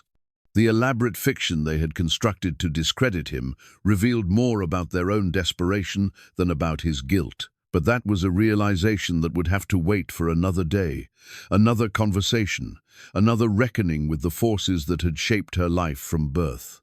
For now, she was simply a woman who had learned the hardest lesson of all, that sometimes the courage to choose for yourself is more important than whether you choose correctly. The ride back to Red Bluff took 3 days, during which Eliza was treated with the careful solicitude reserved for invalids and madwomen. She rode in a wagon specially requisitioned for her comfort, surrounded by men who spoke in hushed tones about her ordeal and her remarkable resilience in the face of deception and danger. Jed rode separately, his wrists bound, under heavy guard that Morrison insisted was necessary, given his desperate character and violent tendencies. They didn't speak during the journey, couldn't speak, given the circumstances, but Eliza found herself watching him with a mixture of confusion and growing suspicion. The man she observed bore little resemblance to the calculating predator described in Morrison's documents. His behavior under captivity was neither defiant nor pleading, but resigned in a way that suggested someone who had expected this outcome from the beginning. More troubling still were the small inconsistencies she began to notice in the evidence against him. The marriage certificate, while bearing official-looking seals and signatures, was dated during a period when she distinctly remembered Jed being in the Montana Territory. She had seen him from a distance during a town celebration that coincided exactly with his supposed wedding in Colorado. The financial documents, too, seemed oddly pristine for papers that should have been handled by multiple creditors and court officials. But her growing doubts about the evidence were overshadowed by more immediate concerns about what awaited her in Red Bluff. Word of their return had been sent ahead, and she could only imagine the mixture of relief, scandal, and morbid curiosity that would greet her homecoming. The story of her kidnapping and rescue would become legend, told and retold, until the truth became irrelevant compared to the dramatic narrative that served everyone's interests. Everyone's interests except her own. On the evening before their scheduled arrival in town, she was sitting beside the campfire, ostensibly reading a book that Samuel had thoughtfully provided for her entertainment, when Martha Caldwell approached their camp. Martha was the widow of Red Bluff's former sheriff, a woman known for her practical wisdom and her complete lack of tolerance for nonsense from anyone, regardless of their social position. "Miss Eliza," Martha said quietly, settling herself on a log beside the wagon. "Might I have a word?" Samuel looked up from his own reading with mild annoyance. "Mrs. Caldwell, I think Miss Thornton has been through quite enough without subjecting her to unnecessary conversations. She needs rest and quiet to recover from her ordeal." "What she needs," Martha replied tartly, "is someone to talk sense into her before she makes the biggest mistake of her life, and I reckon I'm about the only person here who's willing to do it." She reached into her reticule and withdrew a small iron key, its surface darkened with age, but its shape unmistakable, a jail cell key. "Found this in my late husband's effects when I was cleaning out his desk. Thought it might come in handy someday." The implications of Martha's words sent a chill through Eliza's understanding. The older woman wasn't here by accident, wasn't simply offering comfort to a traumatized victim. She was here with purpose, with knowledge, and with the means to act on both. "Mrs. Caldwell," Samuel's voice carried a warning edge, "I'm not sure what you're implying, but—" "I'm not implying anything, Mr. Whitmore. I'm stating facts." Martha's eyes never left Eliza's face as she spoke. "Fact 1. That marriage certificate Morrison's been waving around is a forgery, and not even a good one. My late husband dealt with enough legal documents to spot fake paper from 50 yards away, and he taught me to do the same." Eliza's breath caught. "How can you be certain?" Because the woman supposedly married to Cole Maria Santos died in a cholera outbreak in Colorado 2 years before that certificate was supposedly signed. I know because she was my sister's daughter, and I went to her funeral myself. The revelation hit the camp like a thunderclap. Samuel started to protest, but Martha continued relentlessly. Fact 2. Those financial documents showing Cole's supposed debts? Half the creditors listed don't exist, and the other half have never heard of him. I spent the better part of a week sending telegrams and checking records while you all were off playing heroes in the wilderness. That's impossible, Morrison interjected, stepping closer to the fire. I obtained those documents from official sources. You obtained them from someone who wanted Cole discredited. And you didn't bother to verify them because they told you what you wanted to hear. Martha's voice carried the authority of someone accustomed to cutting through deception to reach truth. The question is, why? Why go to such elaborate lengths to destroy a man's reputation unless you had something very important to hide? The silence that followed was heavy with implication. Charles Thornton, who had been listening from the edge of the firelight, stepped forward with the measured pace of a man whose careful plans were beginning to unravel. Mrs. Caldwell, you're making very serious accusations without proof. Am I? Then perhaps you'd like to explain why Samuel Whitmore's ranch is mortgaged to the hilt, why his cattle operation has been losing money for 3 years running, and why he's been borrowing against future earnings that depend entirely on marrying a woman with a substantial inheritance. The accusation hung in the air like smoke from the dying fire. Samuel's face had gone white, then red, then white again as the implications of Martha's investigation became clear. That's a complete fabrication, he sputtered. My financial situation is sound, my ranch is profitable. Your ranch is 3 months away from foreclosure, Martha stated flatly. Your creditors have been patient because they expected your marriage to Miss Thornton to provide the capital needed to service your debts. Without that marriage, you're facing bankruptcy and the loss of everything you've spent 20 years building. Eliza felt the pieces of a much larger puzzle beginning to fall into place. The elaborate deception about Jed's character wasn't just about discrediting a romantic rival, it was about protecting a business arrangement that had nothing to do with love or even compatibility.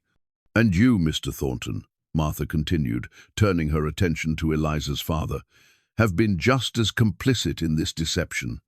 Your bank holds the notes on Whitmore's ranch, doesn't it? If he can't marry your daughter and gain access to her inheritance, you're looking at substantial losses when his operation fails. Charles Thornton's expression shifted from outrage to something more complex, shame perhaps, mixed with the defensive anger of a man whose carefully constructed plans were crumbling in public. My daughter's welfare has always been my primary concern, he said stiffly. Your daughter's welfare or your bank's portfolio?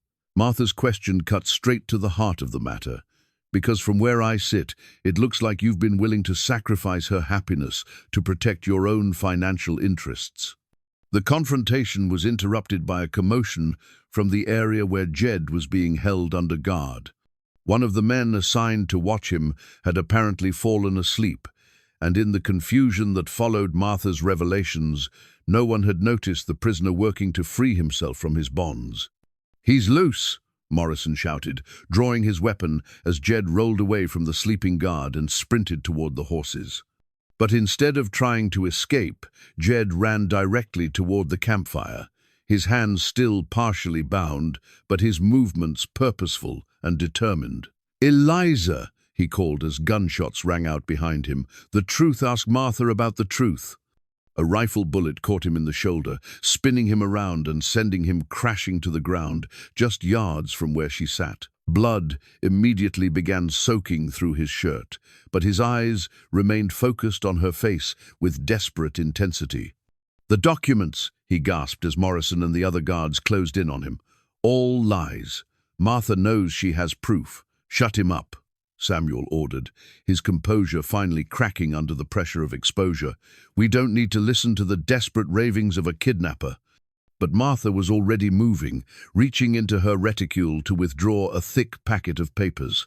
Actually, I think we do need to listen. Because these documents, the real ones, obtained from legitimate sources, tell a very different story about everyone involved in this mess.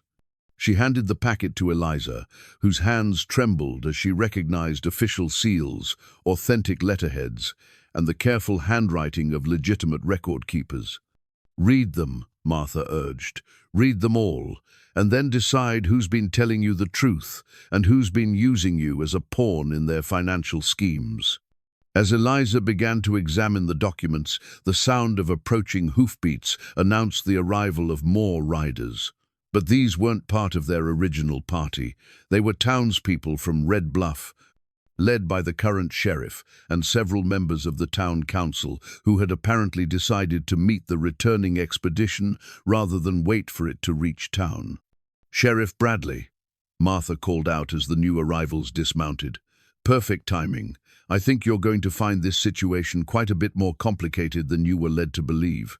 The hidden key to the jail cell that Martha had brought wasn't just a piece of metal, it was a symbol of her determination to unlock the truth, regardless of who might be damaged by its revelation. As the real evidence began to emerge and the carefully constructed lies started to crumble, Eliza realized that tomorrow's confrontation in Red Bluff would be about much more than her personal choices. It would be about justice, truth, and the courage required to stand up to powerful men who had been willing to destroy lives to protect their own interests. Jed lay bleeding in the dirt beside the campfire, his grey eyes still fixed on her face with an expression that held no deception, no calculation, only the simple honesty of a man who had tried to protect her from forces much more dangerous than anything he represented.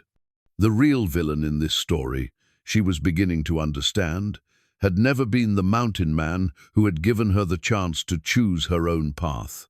It had been the respectable pillars of society who had been willing to sacrifice her happiness on the altar of their own greed. Tomorrow, in Red Bluff, the truth would finally have its day in court. And she would be ready to testify, not as a victim who needed to be rescued, but as a woman who had finally learned to recognize the difference between those who sought to control her and those who sought to set her free. The key in Martha's hand gleamed in the firelight, promising that some locks could still be opened, some truths could still be told, and some choices could still be defended, no matter how powerful the forces arrayed against them. The makeshift tribunal that convened the next morning in Red Bluff's town hall bore little resemblance to the elegant wedding that had been planned for the same weekend. Instead of flowers and ribbon, the room was filled with grim-faced men clutching legal documents and nursing grudges. The entire population of Red Bluff seemed to have squeezed into the available space, drawn by the promise of justice and the irresistible allure of watching their social betters face public humiliation. Judge Harrison, who had been summoned from the territorial capital specifically to handle this case, presided over the proceedings with the weary efficiency of a man who had seen too many frontier disputes resolved through violence rather than law. He was a thin, bearded figure whose reputation for fairness was matched only by his impatience with elaborate deceptions and financial manipulation. "This hearing," he announced to the packed room, "will determine the facts surrounding the alleged kidnapping of Miss Eliza Thornton, the evidence of criminal conspiracy, and the question of financial fraud that has apparently corrupted what should have been a simple case of matrimonial disputes." Eliza sat in the front row, flanked by Martha Caldwell and the territorial attorney who had arrived with Judge Harrison. Across the aisle, Samuel Whitmore consulted nervously with his own lawyer, while Charles Thornton maintained the stoic expression of a man determined to weather whatever storm was coming. At the defendant's table, Jed sat with his wounded shoulder in a sling, his face pale but alert. The local doctor had removed the bullet and declared the wound serious but not life-threatening, assessment that had clearly disappointed Samuel, who had been hoping for more dramatic consequences to his order to shoot. "Mr. Morrison," Judge Harrison called. "You may present your evidence against the defendant." Morrison rose with his characteristic confidence, but Eliza noticed something different in his demeanor, a brittleness that suggested a man operating on the edge of his competence. He approached the bench, carrying the same leather portfolio that had been so damning 3 days earlier. "Your Honor, the evidence clearly shows that Jedediah Cole orchestrated an elaborate scheme to kidnap Miss Thornton for financial gain. These documents prove his desperate circumstances, his willingness to use deception, and his complete lack of moral character." But as Morrison began to present his evidence, Martha Caldwell rose from her seat with the measured authority of someone who had been waiting her entire life for this moment. "Your Honor," she interrupted, "before Mr. Morrison proceeds further with his presentation, I believe the court should examine the authenticity of those documents. As a citizen of this territory and the widow of a former peace officer, I have conducted my own investigation into this matter, and I have reason to believe that evidence fraud has been committed." Judge Harrison's eyebrows rose with interest. Frontier justice moved quickly when circumstances demanded it, and he had clearly been briefed on Martha's reputation for thoroughness and honesty. "Mrs. Caldwell, you may proceed." Martha approached the bench, carrying her own portfolio thicker than Morrison's, and bearing the worn edges of documents that had been handled by legitimate institutions. "Your Honor, I present genuine records from territorial offices, bank institutions, and legal authorities that directly contradict every major claim made by the prosecution." She opened her portfolio and withdrew a death certificate, its official seals clearly visible even from the back of the courtroom. "This document proves that Maria Santos, the woman allegedly married to Mr. Cole, died of cholera in Colorado Territory 2 years before the supposed marriage took place. The marriage certificate presented by Mr. Morrison is therefore a fabrication." A murmur of shock rippled through the courtroom. Morrison's face had gone ashen, but he attempted to maintain his professional composure. "Your Honor, there must be some mistake." "There is indeed a mistake," Martha continued, withdrawing more documents. "But it wasn't made by territorial record keepers. These financial statements from banks in Helena, Butte, and Billings show that Mr. Cole not only has no outstanding debts with these institutions, but maintains substantial deposits and owns his ranch property free and clear." The revelation hit the courtroom like a physical force. Spectators began whispering among themselves, and several members of the town council exchanged meaningful glances. "Furthermore," Martha continued, now clearly enjoying herself, "I have here a confession written in Mr. Samuel Whitmore's own hand, obtained from his personal papers through entirely legal means." She held up a document that made Samuel leap to his feet in protest. "That's private correspondence. You had no right." "I had every right when it was discovered in papers being prepared for bankruptcy proceedings," Martha replied calmly. "Mr. Whitmore, it seems, wrote a rather detailed letter to a business associate in California, explaining his plan to marry Miss Thornton specifically to gain access to her inheritance and save his failing ranch operation." Judge Harrison extended his hand for the document, and the silence in the courtroom became absolute as he read its contents. When he looked up, his expression had shifted from judicial neutrality to something much harder. "Mr. Whitmore," he said quietly, "this letter, if authentic, suggests that your engagement to Miss Thornton was contracted under false pretenses, with the specific intent to defraud her family of substantial assets." Samuel's lawyer whispered urgently in his client's ear, but Samuel himself seemed to have lost the capacity for rational response. His face was flushed with anger and humiliation, and when he spoke, his voice carried the desperation of a man watching his life's work crumble in public. "This is all irrelevant," he shouted. "Eliza was kidnapped from our wedding. Cole is a criminal who used violence and deception to steal my bride. Whatever my private business arrangements might be, they don't change the fact that a crime was committed." But Judge Harrison was no longer listening to Samuel's protests. Instead, he had turned his attention to Eliza herself, studying her with the careful assessment of a man accustomed to evaluating truth from multiple angles. "Miss Thornton," he said gently, "you have heard these revelations about the evidence against Mr. Cole and the motivations behind your engagement to Mr. Whitmore. In light of this information, I would like you to tell this court, in your own words and under oath, exactly what happened on the day of your wedding." Eliza rose slowly, feeling the weight of every eye in the courtroom upon her. This was the moment she had been preparing for since Martha's revelations the night before the chance to speak her truth publicly, regardless of the consequences for her reputation or her family's standing in the community. "Your Honor," she began, her voice clear and steady despite the magnitude of what she was about to reveal. "I was not kidnapped from my wedding. I chose to leave with Jedediah Cole because I realized that I was about to make the greatest mistake of my life." The admission sent a wave of shocked murmurs through the courtroom, but she continued without pause. "I had been engaged to Mr. Whitmore for 8 months, during which time I felt increasingly trapped by circumstances I couldn't control and choices I hadn't made. When Jed appeared at the church, he offered me something I had never had before: the opportunity to choose my own path, regardless of what others expected of me." "But surely," Judge Harrison prompted, "you understood the social and legal implications of abandoning your wedding." "I understood them perfectly, but I also understood that I was being used as a bargaining chip in financial arrangements that had nothing to do with my happiness or well-being. The revelations about Mr. Whitmore's debts and my father's involvement in covering them only confirm what I suspected, that my marriage was never about love or compatibility, but about money and business connections."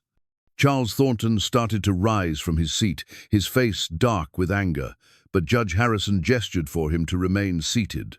"Miss Thornton, do you wish to press charges against Mr. Cole for kidnapping or any other crime?" The question hung in the air like incense in a cathedral, heavy with implication and possibility. This was her chance to end the matter cleanly, to return to the safety and security of her previous life, with her reputation intact and her future assured. Instead, she looked directly at Jed, seeing in his grey eyes the same honesty that had first attracted her 7 years earlier. Whatever mistakes he might have made, whatever poor choices had brought him to this moment, he had given her the greatest gift anyone could offer: the chance to discover who she really was when freed from the expectations of others. "No, Your Honor," she said clearly. "I do not wish to press charges against Mr. Cole. He committed no crime against me. If anything, he saved me from a crime that was being committed by others: the theft of my agency, my choices, and my right to determine my own future." The confession that Samuel had written in his own hand, the document that Martha had discovered among his bankruptcy papers, was more than just evidence of financial fraud. It was proof of the calculated nature of his pursuit of her, the cold-blooded planning that had gone into their courtship, and the complete absence of genuine affection in their relationship. As Judge Harrison examined the document more closely, reading aloud passages that described her inheritance in terms of assets to be acquired rather than a person to be loved, Eliza felt a sense of vindication that went beyond personal satisfaction. This wasn't just about her anymore.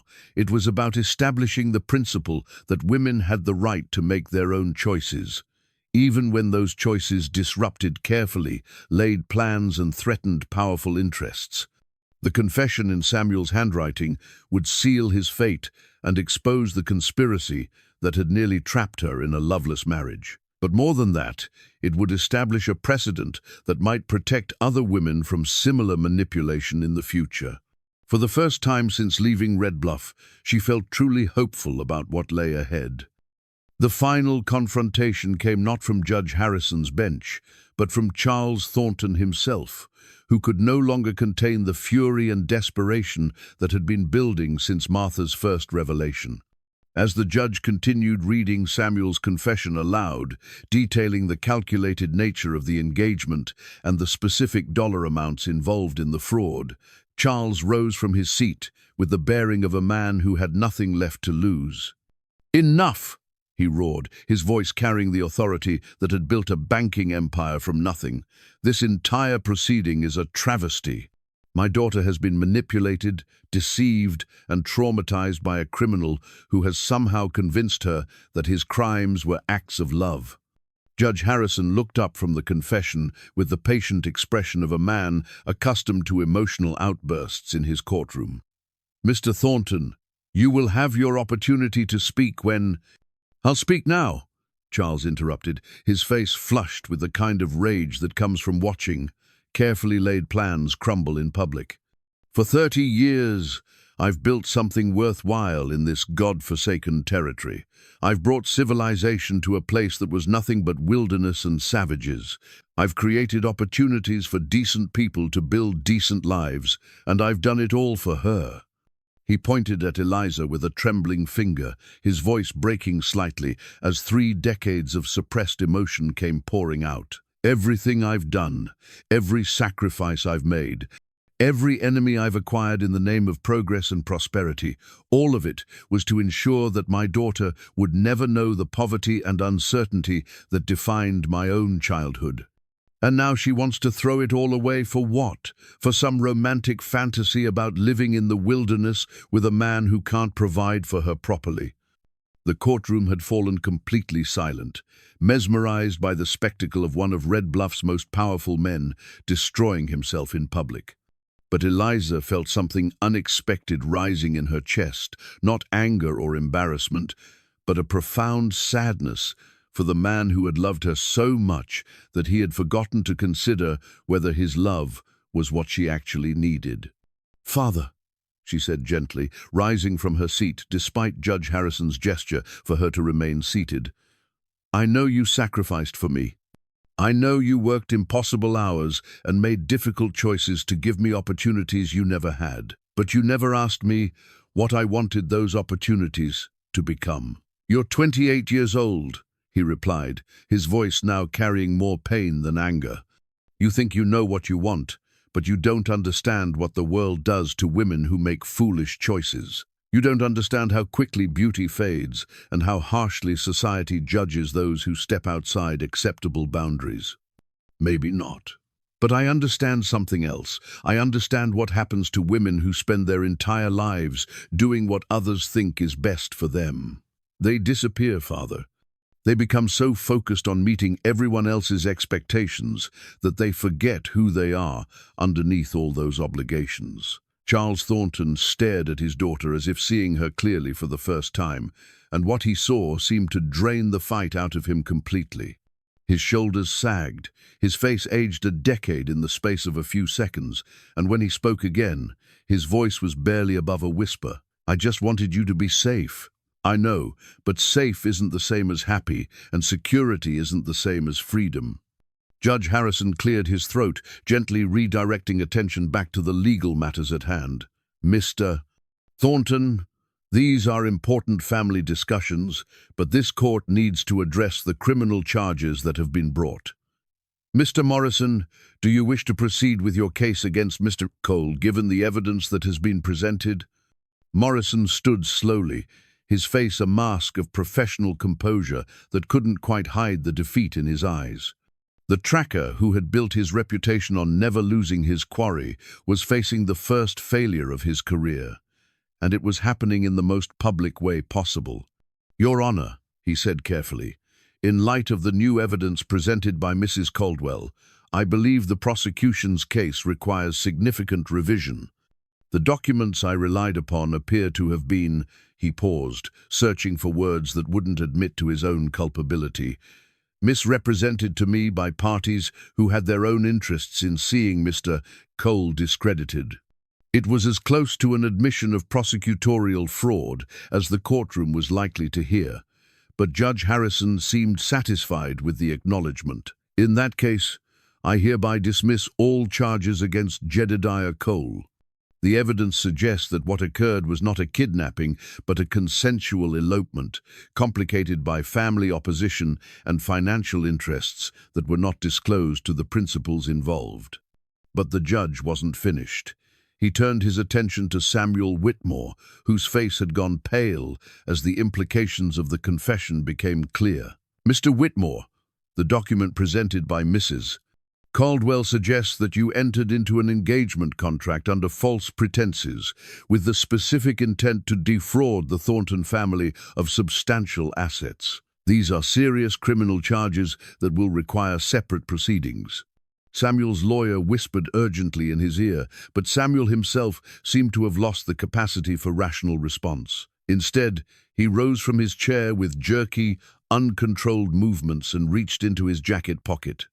"None of this matters," he said, his voice carrying the unstable edge of a man whose entire world was collapsing. "She's my bride."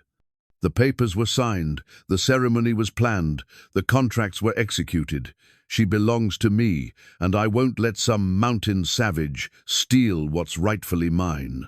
The derringer he pulled from his pocket was small but deadly at close range, its nickel-plated surface gleaming in the courtroom's lamplight.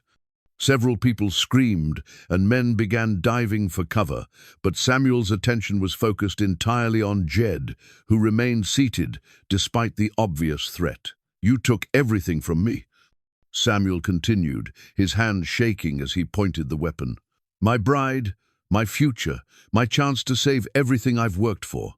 But you won't live to enjoy your victory." "Samuel, no!" Eliza started to move toward him, but Martha Caldwell's strong hand on her arm held her back. "Don't be foolish, child," Martha whispered urgently. "A desperate man with a gun is liable to shoot anyone who gets in his way." But Jed was rising slowly from his chair, his wounded shoulder clearly causing him pain, but his movements deliberate and calm. "Whitmore," he said quietly, "this isn't going to solve your problems. Shooting me won't bring back your money or your reputation. It'll just add murder to the charges you're already facing. At least I'll have the satisfaction of knowing you didn't win." The confrontation that followed happened with the kind of compressed time that makes witnesses disagree about the sequence of events. Samuel's finger tightened on the trigger just as Sheriff Bradley, who had been moving carefully around the edge of the courtroom, launched himself forward in a desperate tackle. The derringer discharged with a sharp crack that seemed impossibly loud in the enclosed space, but the bullet went wide, shattering a window instead of finding its intended target. Samuel and the sheriff crashed to the floor in a tangle of limbs, and the little weapon went skittering across the wooden planks to come to rest near Judge Harrison's bench. As the sheriff subdued Samuel with the help of several other men, Eliza found herself thinking about the simple gold band that Jed had shown her during their brief time together in the wilderness. It was a plain circle of metal, unremarkable in every way except for what it represented. A promise made freely between equals, without coercion or financial incentive, based on nothing more complicated than mutual love and respect. It was so different from the elaborate engagement ring that Samuel had presented to her with such ceremony, the expensive diamond that had been chosen not for its beauty but for its value, the ostentatious symbol of wealth that had been designed to impress others rather than express genuine feeling. "Miss Thornton," Judge Harrison said as order was restored to his courtroom, "you are free to make whatever choices you deem appropriate regarding your future. The law recognizes your right to determine your own fate, regardless of previous arrangements or family expectations." She looked around the courtroom, taking in the faces of people who had known her since childhood, who had watched her grow from a precocious little girl into the woman she had become. Some looked disapproving, others sympathetic, but most simply looked curious about what she would do next. "Thank you, Your Honor," she said clearly. "I intend to exercise that right." The new wedding ring that she envisioned, simple, honest, chosen freely rather than imposed by circumstances, would represent everything that the elaborate engagement ring had failed to provide. Not ownership or obligation, but partnership. Not security purchased with submission, but freedom earned through courage. As Samuel was led away in chains and the courtroom began to empty, Eliza found herself face to face with her father, whose expression held a mixture of love, disappointment, and something that might have been the beginning of understanding. "I suppose this means you won't be coming home," he said quietly. "I'll always be your daughter, father, but yes, I think it's time I made a home of my own choosing." The simple gold band in her imagination seemed to grow warmer as she spoke, promising a future built on truth rather than convenience, love rather than obligation, and the hard-won knowledge that some choices are worth defending no matter what they cost. 6 months later, as autumn painted the Montana mountains in shades of gold and crimson, Eliza stood in the doorway of the cabin that she and Jed had built together with their own hands. The structure was modest by Red Bluff standards: 2 rooms, a stone fireplace, and windows that framed views of wilderness rather than manicured gardens. But it felt more like home than any of the grand houses she had known in her previous life. The cabin represented everything that had been missing from her father's careful plans for her future. Every log had been chosen and placed with intention, every nail driven with purpose, every decision made jointly by 2 people who understood that building a life together meant more than simply combining their resources.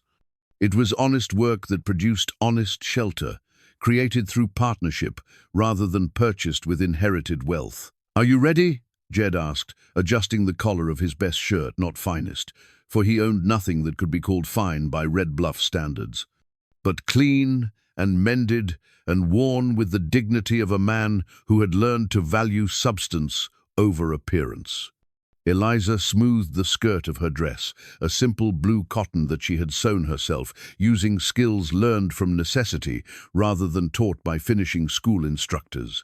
It fit her properly because she had made it to fit her life, not to impress observers or conform to fashion dictates established by women whose biggest challenge was choosing between multiple forms of entertainment. "More ready than I've ever been for anything," she replied, and meant it completely. The wedding ceremony that awaited them bore no resemblance to the elaborate affair that had been planned for her marriage to Samuel Whitmore. Instead of a church full of social obligations, they had invited only those people whose presence would add genuine joy to the occasion. Martha Caldwell, who had become both friend and surrogate mother; Sheriff Bradley, whose intervention had prevented tragedy in the courtroom; and Running Bear with several members of his band, who had traveled from their winter camp to witness the formal conclusion of what they considered a spiritual journey that had begun long before the legal complications arose.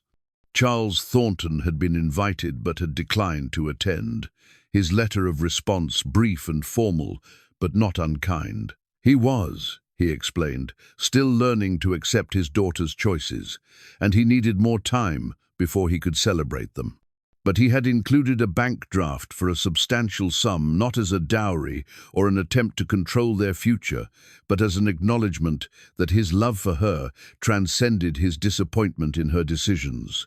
The ceremony itself took place in the meadow, where Jed had proposed properly 6 weeks earlier, not with grand gestures or elaborate speeches, but with the simple question of whether she wanted to build something permanent together.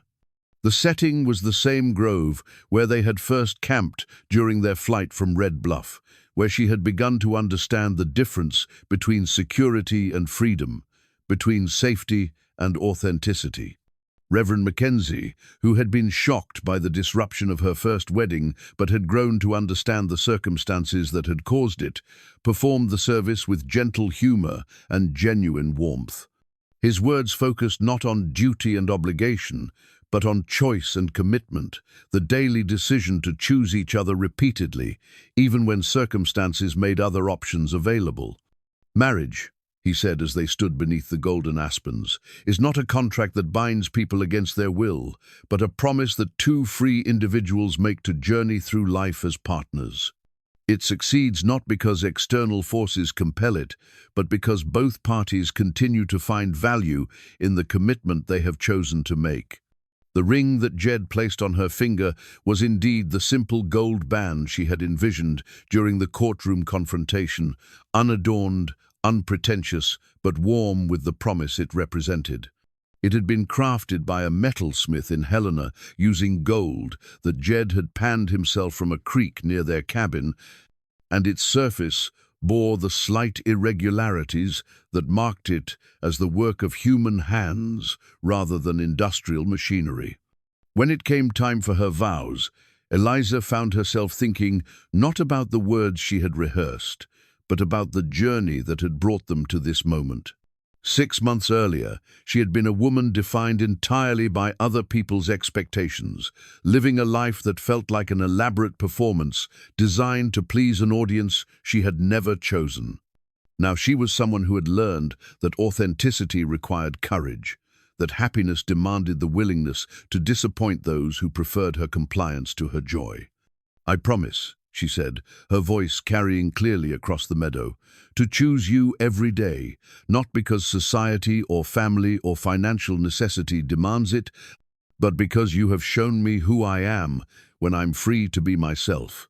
I promise to build a life with you that honors both our individual dreams and our shared hopes, and to remember that the best marriages are not those that provide the most security, but those that create the most room for growth." The reception that followed was as unconventional as the ceremony itself. Instead of a formal dinner with multiple courses and elaborate toasts, they shared a simple meal prepared collectively by their guests, with everyone contributing something to the feast. Running Bear had brought venison from a recent hunt. Martha had baked bread using flour ground from wheat grown on her own small farm, and Sheriff Bradley had surprised everyone by producing a bottle of French champagne that had been waiting years for an occasion worthy of its consumption. As the sun set behind the western peaks and the conversation shifted from celebration to reflection, Eliza found herself in quiet conversation with Martha, who had become not just a friend, but a mentor in the art of living according to one's own values rather than society's expectations. "Any regrets?" Martha asked, echoing the question that had been posed so many times during their journey from Red Bluff to this meadow. "Only one," Eliza replied thoughtfully. "I regret that it took me so long to understand the difference between what I was supposed to want and what I actually wanted. I wasted too many years trying to be the person others needed me to be, instead of discovering who I was meant to become. That's not wasted time, child. That's education. You can't appreciate freedom until you've experienced constraint, can't value authenticity until you've lived with pretense. Everything that happened before brought you to this moment, even the mistakes and the pain and the confusion." As if to underscore Martha's point, a letter arrived the next morning via territorial post, bearing the return address of Red Bluff, but written in an unfamiliar hand. It proved to be from Sarah Patterson, the woman they had encountered during their flight, whose sharp eyes had ultimately contributed to their capture, but whose testimony had also helped expose the conspiracy against them. "Mrs. Cole," the letter began, using Eliza's new name with obvious pleasure, "I hope this finds you well and happy in your new life. I wanted you to know that your courage in standing up for your right to choose has inspired other women in our community to examine their own situations more carefully." The letter went on to describe several marriages that had been reconsidered, several engagements that had been broken off when the true motivations behind them became clear, and a general awakening among the territory's women to the possibility that they possessed more agency than they had previously understood. "Your story has become something of a legend," Sarah wrote, "told around kitchen tables and at quilting circles as an example of what becomes possible when someone finds the courage to say no to what others expect and yes to what their own heart knows to be true." But perhaps the most significant news in the letter concerned Samuel Whitmore himself, who had been sentenced to 5 years in territorial prison for fraud and attempted murder. His ranch had been sold to satisfy his creditors, and his political connections had evaporated once the extent of his deception became public knowledge. "Justice has been served," Sarah concluded, "but more importantly, truth has been established. No one in this territory will forget the lesson you taught us, that a woman's consent cannot be assumed, that her choices must be respected, and that love is too precious to be sacrificed on the altar of financial convenience. Reading the letter in the quiet of their cabin, with the morning sun streaming through windows that framed views of mountains and meadows, Eliza felt a deep sense of completion. Their story had become larger than their individual choices, had rippled outward to affect other lives in ways they had never intended or imagined.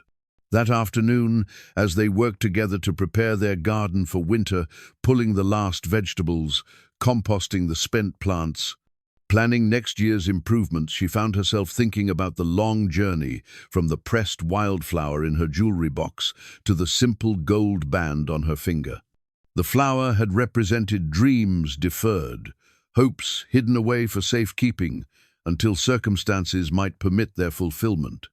The ring represented dreams realized, hopes transformed into daily reality through the simple but revolutionary act of choosing authenticity over expectation. "What are you thinking about?"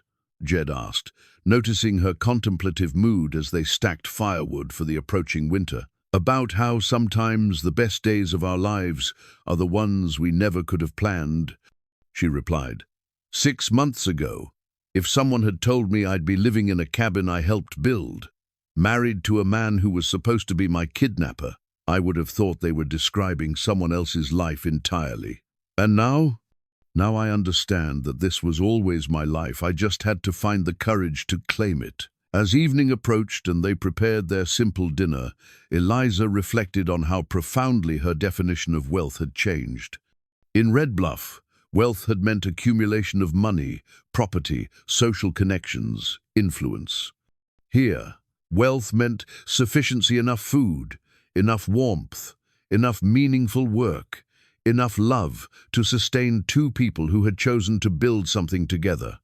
The hand-built cabin that surrounded them represented the ultimate expression of this new understanding. Every board, every stone, every careful joint spoke of partnership rather than ownership, of creation rather than acquisition. It was shelter earned through their own labor, designed to meet their actual needs rather than to impress observers or demonstrate status. "Do you miss any of it?" Jed asked as they sat before their fireplace, sharing the companionable silence that had become one of their greatest luxuries. The comfort, the security, the certainty of knowing exactly what each day would bring. Eliza considered the question seriously, examining her feelings for any trace of nostalgia or regret. "I miss the illusion of safety," she said finally, "but I don't miss the reality of feeling trapped. I miss my father's approval, but I don't miss the constant pressure to earn it by sacrificing my own judgment.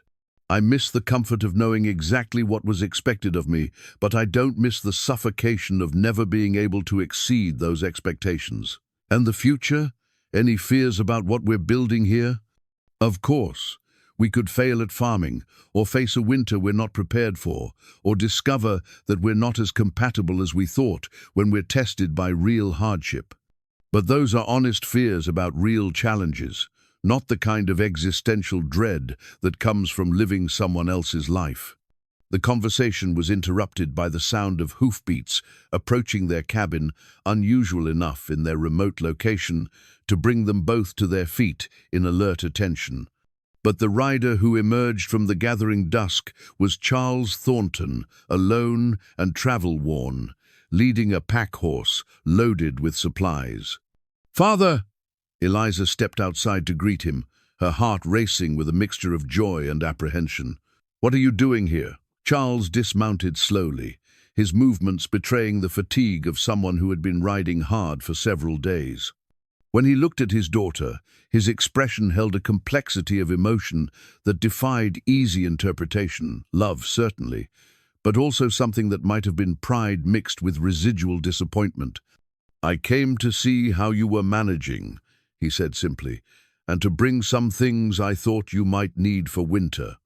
The supplies he had brought were practical rather than luxurious quality tools, warm blankets, preserved foods that would supplement their own preparations for the cold months ahead. But more than the material gifts, his presence represented something far more valuable: acceptance, if not complete understanding, of the choices she had made. They spent the evening sharing stories, Charles, describing the changes in Red Bluff since the scandal of the disrupted wedding, Eliza and Jed explaining the rhythms of their new life and their plans for expanding their small farm in the coming years.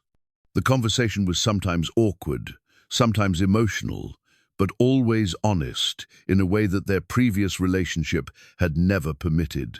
"I still think you could have chosen an easier path," Charles admitted as they prepared to retire for the night. "But I'm beginning to understand that easier isn't always better, and that security purchased at the cost of happiness is no bargain at all."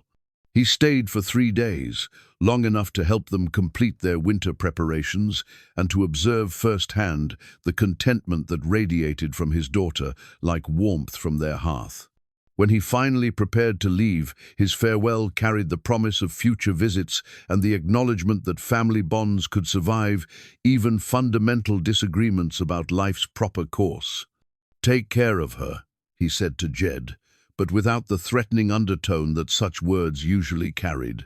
"And let her take care of you. I think I'm finally beginning to understand that the strongest marriages are partnerships, not protectorates." As they watched him ride away toward Red Bluff and the world they had left behind, Eliza felt the final pieces of her transformation settling into place. She was no longer the dutiful daughter or the rebellious escapee, but simply a woman who had found her way to a life that fit her actual nature rather than society's expectations. The hand-built cabin stood around them like a promise fulfilled, its walls enclosing not just physical space, but the possibility of authentic happiness earned through honest choices.